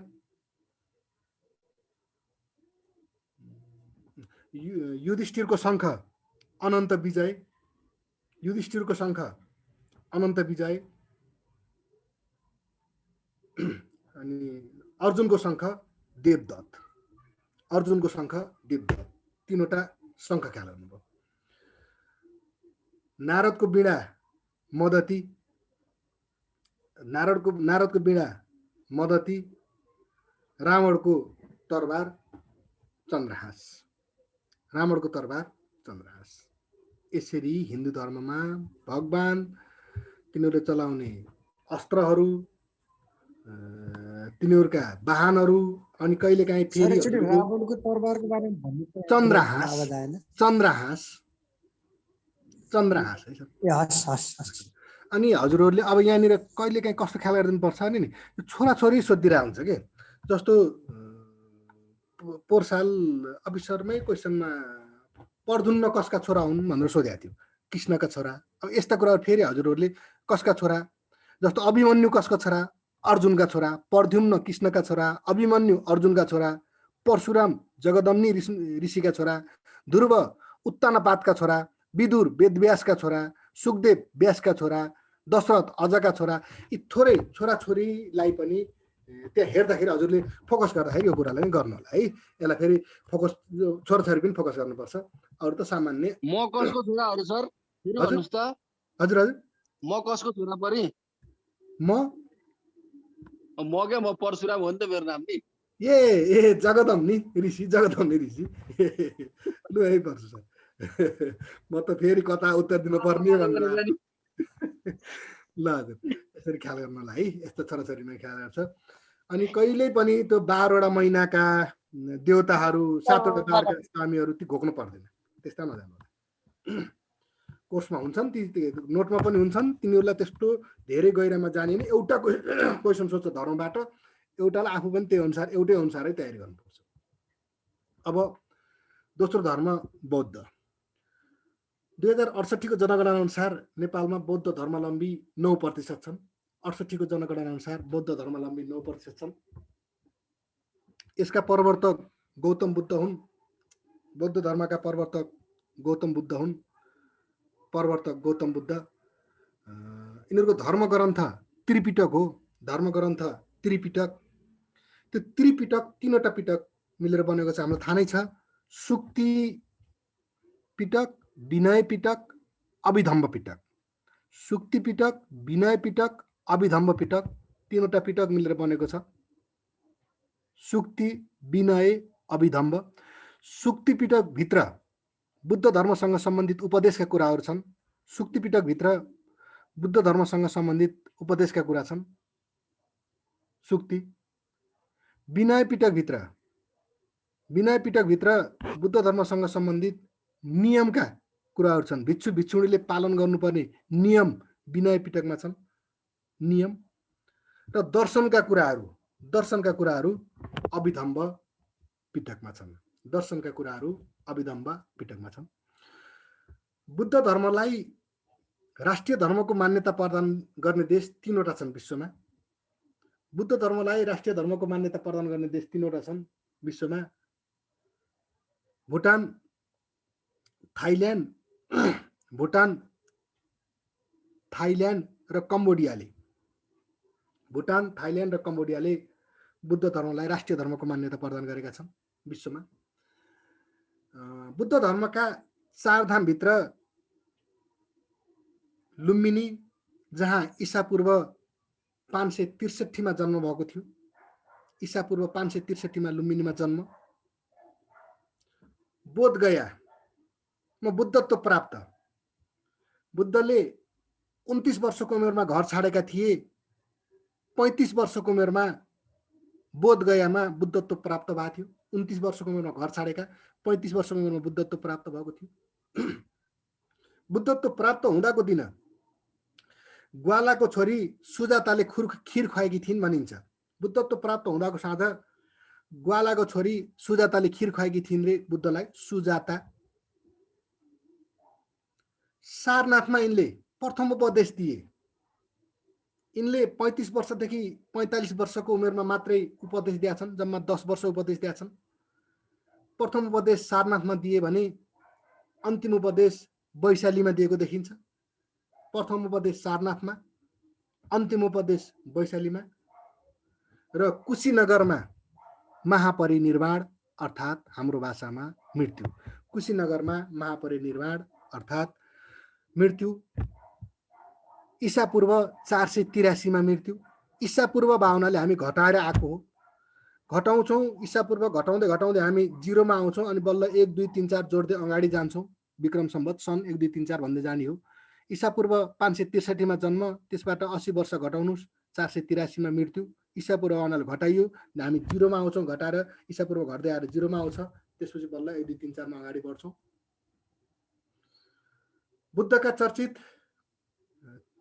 6वटा विहारहरू, 6वटा महाविहारहरू। विक्रमशिला महाविहार भारतमा पर्छ। विक्रमशिला महाविहार भारतमा पर्छ। तक्षशिला महाविहार पाकिस्तानमा पर्छ। तक्षशिला पाकिस्तानमा। ताम्रशिला महाविहार श्रीलङ्कामा पर्छ। ताम्रशिला श्रीलङ्कामा पर्छ। स्वर्णशिला महाविहार, स्वर्णशिला महाविहार थाइल्यान्डमा पर्छ। त्रिपिटक महाविहार तिब्बतमा, त्रिपिटक तिब्बतमा र स्वयम्भू नेपालमा। स्वयम्भू नेपालमा। बुद्ध जन्मेको, बुद्धत्व प्राप्त गरेको, मरेको एउटै दिन वैशाख शुक्ल पूर्णिमा। बुद्ध जन्मेको, बुद्धत्व प्राप्त गरेको, मरेको एउटै दिन वैशाख शुक्ल पूर्णिमा। वैशाख शुक्ल पूर्णिमालाई विश्वभर अहिले वैशाख डे को रूपमा मनाउने चलन छ। वैशाख डे कुन धर्मसँग सम्बन्धित छ भनेर सोधिसकेको छन्। बुद्ध धर्मसँग सम्बन्धित वैशाख डे, वैशाख शुक्ल पूर्णिमालाई अहिले संसारभर वैशाख डे को रूपमा मनाइन्छ। जस्तो अस्ति पनि मनाइयो 2565औं बुद्ध जयन्ती अर्थात् वैशाख डे। 2565औं बुद्ध जयन्ती वैशाख डे। 2078 सालमा मनाएको बुद्ध जयन्ती 2565औं हो वैशाख डे। यसलाई वैशाख डे सन् 1979 बाट संयुक्त राष्ट्रसङ्घले युएनओले वैशाख शुक्ल पूर्णिमालाई सन् 1979 बाट युएनओले वैशाख शुक्ल पूर्णिमालाई वैशाख डे को रूपमा मनाउँदै आएको छ। 1979 बाट वैशाख डे को रूपमा युएनओले मनाउँदै आएको छ है। र यसलाई हामी पनि वैशाख डे को रूपमा मनाउँछौँ। बुद्धका 4 आर्य सत्य। बुद्धका 4 आर्य सत्य भन्नाले संसारमा दुःख छ, दुःखको कारण छ। संसारमा दुःख छ, दुःखको कारण छ। दुःख निवारण हुन्छ। दुःख निवारण हुन्छ। दुःख निवारणको लागि अष्टाङ्गिक मार्ग छन्। दुःख निवारणको लागि अष्टाङ्गिक मार्ग छन् अर्थात् उपाय छन्। अब हामीलाई सोधिन्छ अष्टाङ्गिक मार्गमा कुन पर्दैन भन्दा, अब फेरि हजुरले फेरि अष्टाङ्गिक मार्ग खेल्नु भन्छु सोरे। सम्यक भनेको मध्य मार्गी बाटो हो भन्छ पाली भाषामा। सम्यक भनेको पाली भाषामा मध्यमार्गी भन्छ है। सम्यक दृष्टि अष्टाङ्गिक मार्गमा दुःख निवारणका उपाय 8वटा बाटामा सम्यक दृष्टि, संकल्प, संकल्प, वाक। वाक भनेको बातचित गर्नु, प्रवचन दिनु है वाक। दृष्टि, संकल्प, वाक, कर्म जुन अहिले हामी तपाईँ हामीले गर्दै गरेको कर्म पढ्दैछौँ, आजीविका, यसपछि हामी नियम सेवामा भोलि प्रवेश गरौँला, जागिर निकालौँला, अरू गरौँला।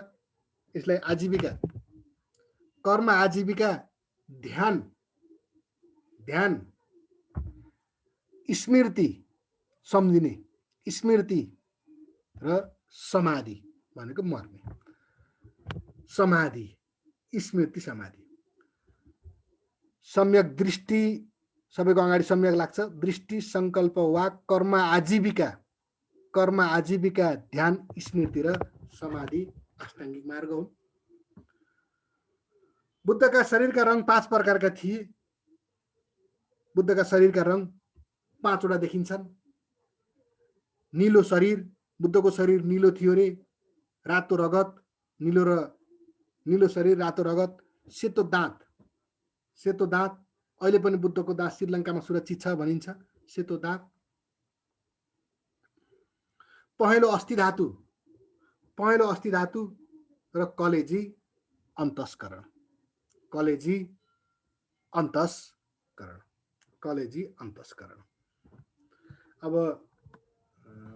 यिनका के अरे अरू कुराहरूमा त्यति होइन। पञ्चशीलमा सत्य बोल्नु, अहिंसा, हिंसा नगर्नु, चोरी नगर्नु, परस्त्री गमन नगर्नु, मध्यपान नगर्नु, 5 शिला कुराहरू छन्। तिनीहरूलाई सर्व गर्नलाई खासै त्यसमा झुकिन्न। यसरी बुद्ध धर्मलाई सके। त्यसपछि नेपालमा अर्को तेस्रो मान्ने धर्म छ इस्लाम। इस्लाम अर्थात् मुस्लिम। 68 को जनगणना अनुसार 4.4% मान्छन् यो धर्म। 2068 को जनगणना अनुसार नेपालमा 4.4% मान्छन्। यसका प्रवर्तक हुन्, इस्लाम धर्मका प्रवर्तक हुन् पैगम्बर मोहम्मद है। इस्लाम धर्मका प्रवर्तक पैगम्बर मोहम्मद। यिनको जन्म सन् 570 मक्कामा भएको थियो।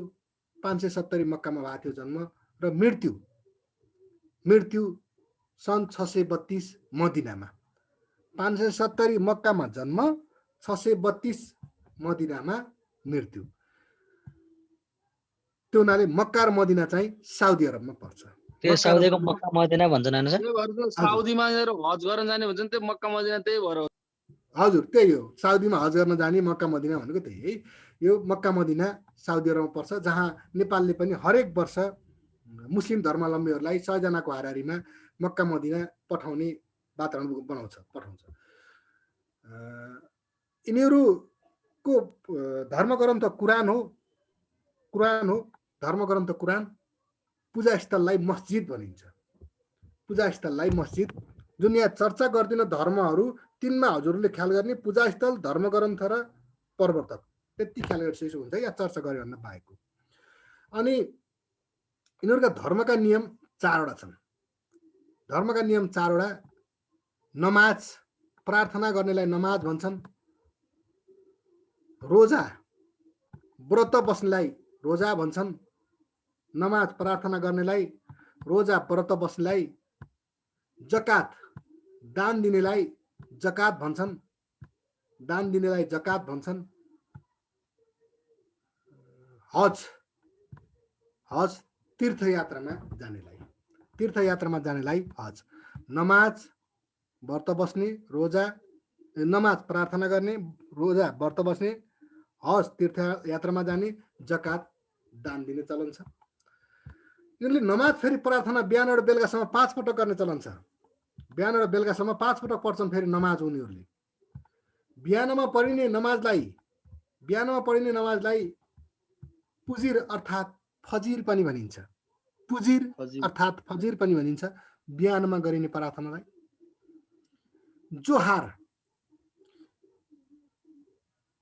जोहार मध्याह्नमा 12 बजेतिर गरिने प्रार्थनालाई जोहार भन्छन्। मध्याह्न 12 बजेतिर गरिने प्रार्थनालाई जोहार भन्छन्। जोहार। अस्र दिउँसो 3 बजेतिर गर्ने प्रार्थनालाई अस्र भन्छन्। अस्र, दिउँसो 3 बजेतिर गर्ने प्रार्थनालाई अस्र भन्छन्।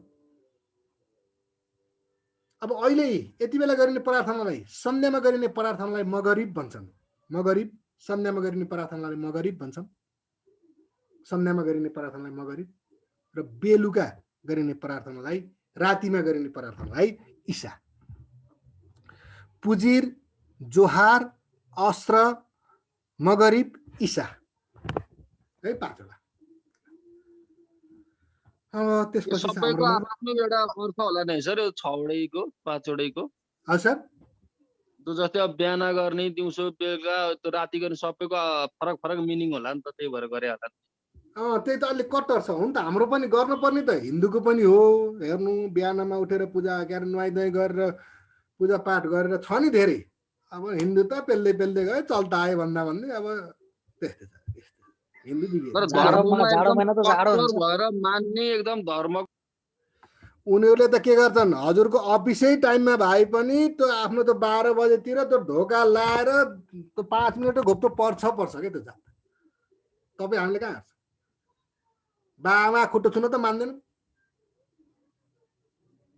खतम छ। हिन्दू धर्म त बिगार्यौँ हामीले। यो मसिया बाहुनहरूले बिगारेछन्, बिगार्दै जेमा पनि हुन्छ भनिदिन्छन्। गर्दा गर्दै पुसा बिहा पनि हुन्छ भन्छन्, साउना पनि हुन्छ भन्छन्। ए बाबा नहुने त एउटा बाहुनले नगरेपछि त त्यो हुँदै चलनै हुन्न थियो नि त। यसो दक्षिणा आउने मिल्यो त्यो गर्न गरिदिहाल्छ। थालिसक्यो अहिले हिन्दूले। कार्तिक चैतमा त भगाउन थालिसक्यो। अनि भगाउन त त्यो छुट भयो कि बिहे नै गर्दाखेरि त्यस्ता कुरामा बाहुनले एउटा एकजुट भएर ल यो नगर्ने, साउना बिहा नगरिदिने भने त रोकिन्थ्यो नि त। गर्दैनन् मराले, दक्षिणा आउँछ अनि यस्तै छ। ल ठिक छ, त्यो त नजाऊ, जे होस् होस्। त्यसपछि किराँत। तपाईँ हामी पनि त्यो वर्गमा पर्छौँ, त्यो त नजानु। किराँत अब हामी यो धर्म सर्म के अरे यतातिर धेरै जोड नगरिने भए होला। ठिक छ। किराँत 2068 को जनगणना अनुसार नेपालमा किराँत धर्मावलम्बी 3% छन्। 68 को जनगणना अनुसार। यसका प्रवर्तक हुन् महागुरु फाल्गुनन्द। किराँत धर्मका प्रवर्तक महागुरु फाल्गुनन्द। इनको वास्तविक नाम नरध्वज लिङ्गदेन हो। महागुरु फाल्गुनन्दको वास्तविक नाम नरध्वज लिङ्गदेन हो। इनको जन्म इलाममा भएको थियो। नरध्वज लिङ्गदेनको जन्म इलाममा 1942 कार्तिक 25 मा। 1942 कार्तिक 25 मा जन्म इलाममा भएको थियो र यिनको मृत्यु 2005 चैत्र 22 मा भएको थियो। मृत्यु 2005 चैत्र 22 मा भएको थियो महागुरु फाल्गुनन्दको मृत्यु।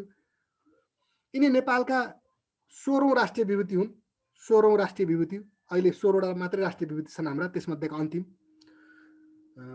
2066 8 दुना 16 मिर्जेको रे भन्ने नि त। 1942 कार्तिक 25 मा जन्म। 1942 कार्तिक 25 मा जन्म। 2005 चैत्र 22 मा मृत्यु। 2005 चैत्र 22 मा मृत्यु। यिनी नेपालका 16औं राष्ट्रिय विभूति पनि हुन्। 16औं राष्ट्रिय विभूति 2066 8 दुना 16 मङ्सिर 16 गते यिनलाई राष्ट्रिय विभूति घोषणा गरेको थियो। 2066 मङ्सिर 16 गते। यिनीहरूको धर्म ग्रन्थलाई मुन्धुम भनिन्छ। मुन्धुम। किराँत धर्मावलम्बीको धर्म ग्रन्थलाई मुन्धुम भनिन्छ। मुन्धुम।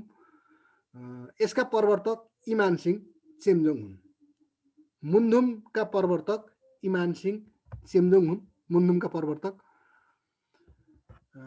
यिनीहरूको पूजा स्थललाई, किराँतहरूको पूजा स्थललाई माङहेम भन्ने चलन छ। भगवानको घर अरे माङहेम। केहीले किराँत मन्दिर भन्छन्। किराँत मन्दिर भए त हान्न सकिहालिन्छ, अनौठै भएन। माङहेम कहिले काहीँ दियो भने ख्याल गर्नु होला। प्रवर्तक को अरे सर? प्रवर्तक महागुरु फाल्गुनन्द, जसको वास्तविक नाम नरध्वज लिङ्गदेन। महागुरु फाल्गुनन्द प्रवर्तक। धर्म ग्रन्थ मुन्धुमका लेखक चाहिँ इमान सिंह चेम्जोङ। मुन्धुमका लेखक चाहिँ इमान सिंह चेम्जोङ। यिनीहरूले पारोहाङ र सुम्निमाको पूजा गर्छन्। पारोहाङ भनेको महादेव। पारोहाङ भनेको महादेव। सुम्निमा भनेको पार्वती। पारोहाङ महादेव, सुम्निमा पार्वतीको पूजा गर्ने चलन छ। पारोहाङ महादेव, सुम्निमा भनेर पार्वतीको पूजा गर्ने चलन छ। ल अब आजलाई यति गरेँ। अब मैले हजुरहरूसँग थोरै एउटा के सल्लाह गर्न खोजेँ भने जस्तो आर्थिक विकासका पक्षहरू भन्ने छ हाम्रो एउटा टपिक्स। आर्थिक विकासका अवस्था भन्ने छ। त्यहाँ कृषि, उद्योग, वाणिज्य, पर्यटन, यातायात लगायतका धेरै सेक्टरहरू, सबै सेक्टरहरू समेट्नु पर्ने हुन्छ त्यहाँ। त्यसलाई हरेक वर्ष आर्थिक सर्वेक्षण बजेटहरूले चेन्ज गरे हुन्छ। आर्थिक सर्वेक्षण नयाँ आइसक्यो अहिले जेठमा, त्यो आर्थिक सर्वेक्षणले चेन्ज गरे हुन्छ, बजेटहरूका केही तथ्याङ्कहरूले त्यसमा चेन्ज गरे हुन्छ, हरेक वर्ष अपडेट भइदिनुपर्छ त्यसमा। त्यसले गर्दा त्यसको नोटहरू बनाएर अपडेट गर्नु इतिहास भन्नलाई मलाई गाह्रो भएन। गत सालको डाटा भन्ने मैले अहिले पनि खरखरतिर केही हेर्नै पर्दैन मलाई, तर हामी अपडेट भएर गइयो, अहिले नै तयारी गरियो भने यो 1 वर्षको जाँचलाई पुग्छ भनेको। अहिलेको त्यो अपडेटेड डाटा त्यहाँका राखिदियो भने हजुरहरूलाई आगामी असारसम्म साउनसम्म फेरि त्यही डाटाले काम गर्छ। त्यो हुनाले म त्यसमा अपडेट हुँदैछु। हजुरहरूले त्यो सेकेन्ड पेपर पढ्दै जाँदा पनि अन्तिम मैले बिचतिर 2-4 दिनको ग्यापमा बिचमा त्यसलाई एक दिन टाइम निकालेर त आर्थिक विकासका अवस्थाहरूलाई भन्छु, त्यो डाटाहरू नयाँ अपडेटेड डाटा भन्छु। पुरानो डाटा अहिले मैले पढाउँला, पुरानो डाटा भनौँला, त्यसको अर्थै छैन किन चेन्ज भइसकेको छ। अब साउन पछिको जाँचहरूमा त नयाँ डाटा हाल्नुपर्छ। साउन भदौ पछिको जाँचमा, असारसम्मको जाँचमा मात्रै काम लाग्छ नि डाटाले। साउन भदौ पछिको डाटामा त नयाँ डाटा चाहिन्छ। त्यसले गर्दा म साउन भदौ पछिको डाटालाई आधार मानेर अब जाँच हुने भने त साउन भदौ पछि नै हो, त्यसलाई आधार गरेर नोट पनि बनाउँछु। त्यसरी नै हजुरहरूलाई तयारी गरिदिन्छु। त्यसमा चाहिँ हजुरहरू नातिनु होला है। अरू हजुरको सेकेन्ड पेपर पढाइ हुँदै जाँदा मैले बिचमा कुनै दिन त्यो आर्थिक विकासका अवस्था भन्ने कुरालाई चाहिँ त्यसरी गरौँला। अब के गर्ने, समसामयिक आइतबार पढ्ने कि अलि पछि पढ्ने, ल भन्नुहोस् तपाईँले। के भन्नुभयो सर? अब करेन्ट एफेयर्स समसामयिक अलि पछाडि पढ्ने कि आइतबार पढ्ने? लास्टमा पढ्दैछ सर। ल यसो गरौँला। अब हजुरहरूको सेकेन्ड पेपर सेकेन्ड पेपर तयारी गर्न सुरु गरौँ, के अरे सुरु हुन्छ होइन। मैले आर्थिक विकासको अवस्था र समसामयिक आर्थिक विकासको अवस्था त मैले बिचमा 10-12 दिनपछि बिचमा पढाउँछु। केला ती डाटाहरू मैले लिएर सबै रेडी पारिदिन्छु हजुरहरूलाई नोट, किन अहिले नोट दिनु पर्नुहुन्छ। समसामयिक चाहिँ हाम्रो क्लासको अन्तिम 4-5 वटा क्लास बाँकी छँदाखेरि त्यति बेला पढाउँला है। अनि सबै अपडेटेड डाटा है। सक्यो सर आजबाट। अब समसामयिक र आर्थिक अवस्थाका पक्ष चाहिँ बाँकी भयो। अनि सुन्नु सर, मैले यसो एउटा प्रस्ताव राखेँ है, सबै साथीहरूले यसो सुन्दा ठिक होला। जुन अब हामीले यसरी पढिन्छ सर होइन, जुन हजुरले यसरी हामीलाई दुःख गर्नु भएको छ नि, जुन हाम्रो 5:30 7:30सम्म पढिन्छ, अनि 5:30 7:15 पढेर बाँकी 15 मिनट चाहिँ यसो अघिल्लोचोटि आएको क्वेसनहरू सरले यसो हामीलाई भनिदिनु भयो भने चाहिँ त्यो पनि अलिकति चाहिँ मेमोरेबल हुन्थ्यो कि भनेर सर। अलिकति त्यो हाम्रो यो टेक्नोलोजी पढाउनु सरले चाहिँ त्यो गर्नु भएको थियो होइन, त्यो पनि यसो अघिल्लोचोटि आएको क्वेसनहरू यसो 15-20 वटा सरले चाहिँ फ्लोरमा फालिदिनु भयो भने यसो हामीलाई पनि सहिलो हुने र मेमोराइज गर्न पनि सहज हुन्थ्यो कि भनेर हो सर। हजुर ए ठिक छ। अब जस्तो अब मैले भन्दा जस्तो मैले बिचबिचमा भनेर आउँछु नि, सोधेको जाँचमा सोधेको हो भनेर हजुर त्यसरी भनिदिएको थिएँ। अब त्यसलाई कतिको मेमोराइज भयो हुन्छ। म यसो गरौँला नि त, सोधेको क्वेसन टपिक्स वाइज अर्को क्लास सुरु गर्दाखेरि 15-20 मिनटमा यही क्वेसन सोधेको थिएँ भनेर तपाईँलाई जिकेका पनि मैले पढाएको भनिदिउँला है। हस् सर, त्यो भयो भने अलिकति हामीलाई मेमोराइज पनि हुन्छ नि त भन्ने कुरा हो सर। एकदम म तपाईँहरूको समस्या बुझ्छु, मलाई थाहा पनि छ। मलाई शङ्कर सरले सबै भन्नुभएको छ। मैले एकदम मलाई सम्झाउनु भयो। मैले विश्वको इतिहास, नेपालको इतिहासमा पहिला सोधेका क्वेसन 50-60 वटा कुन क्वेसन सोधेको थियो मैले त्यो बनाइदिन्छु। अनि तपाईँहरूलाई अर्को क्लास पढाउँदाखेरि मैले पहिला 15 मिनट त्यो भनिदिएर मात्रै अर्कोमा छिर्छु है। त्यो मेरो कमिटमेन्ट है। ल अब भोलि हामी के पढ्छौँ सर? भोलि सुरुमै 7:30बाट हामी के भोलि 7:30बाट भोलि 7:30 बजेबाट सुरु हुन्छ। 7:15 चाहिँ सबै आउनु न। ल अब राजकुमार सरले भन्नुहुन्छ, मैले धेरै भनिनँ है। ल राजकुमार सर, साथी सर म्याडमहरू सबैलाई मैले बिदा भने। हस् सर, हस्, धन्यवाद। भोलि हामी कुन चाहिँ पाठ सुरु गर्छौँ भनेको? भोलि अब राजकुमार सरसित गरौँ है। मलाई चाहिँ ज्ञान भएन है सर। म फेरि यता भोलि अब यस्तो हुन्छ, भोलिको क्लास पनि अब शङ्कर प्रसाद सरले अब कसलाई ल्याउनुहुन्छ अथवा शङ्कर प्रसाद सरले नै दिनुहुन्छ होइन। त्यो शङ्कर सरको हातमा हो, त्यो चाहिँ शङ्कर प्रसाद सरको हातमा हो। क्लासको मामलामा चाहिँ यो सेड्युल चाहिँ अब भोलि 7 बजे बिहान हुन्छ अनि बेलुकाको चाहिँ यही टाइममा हुन्छ।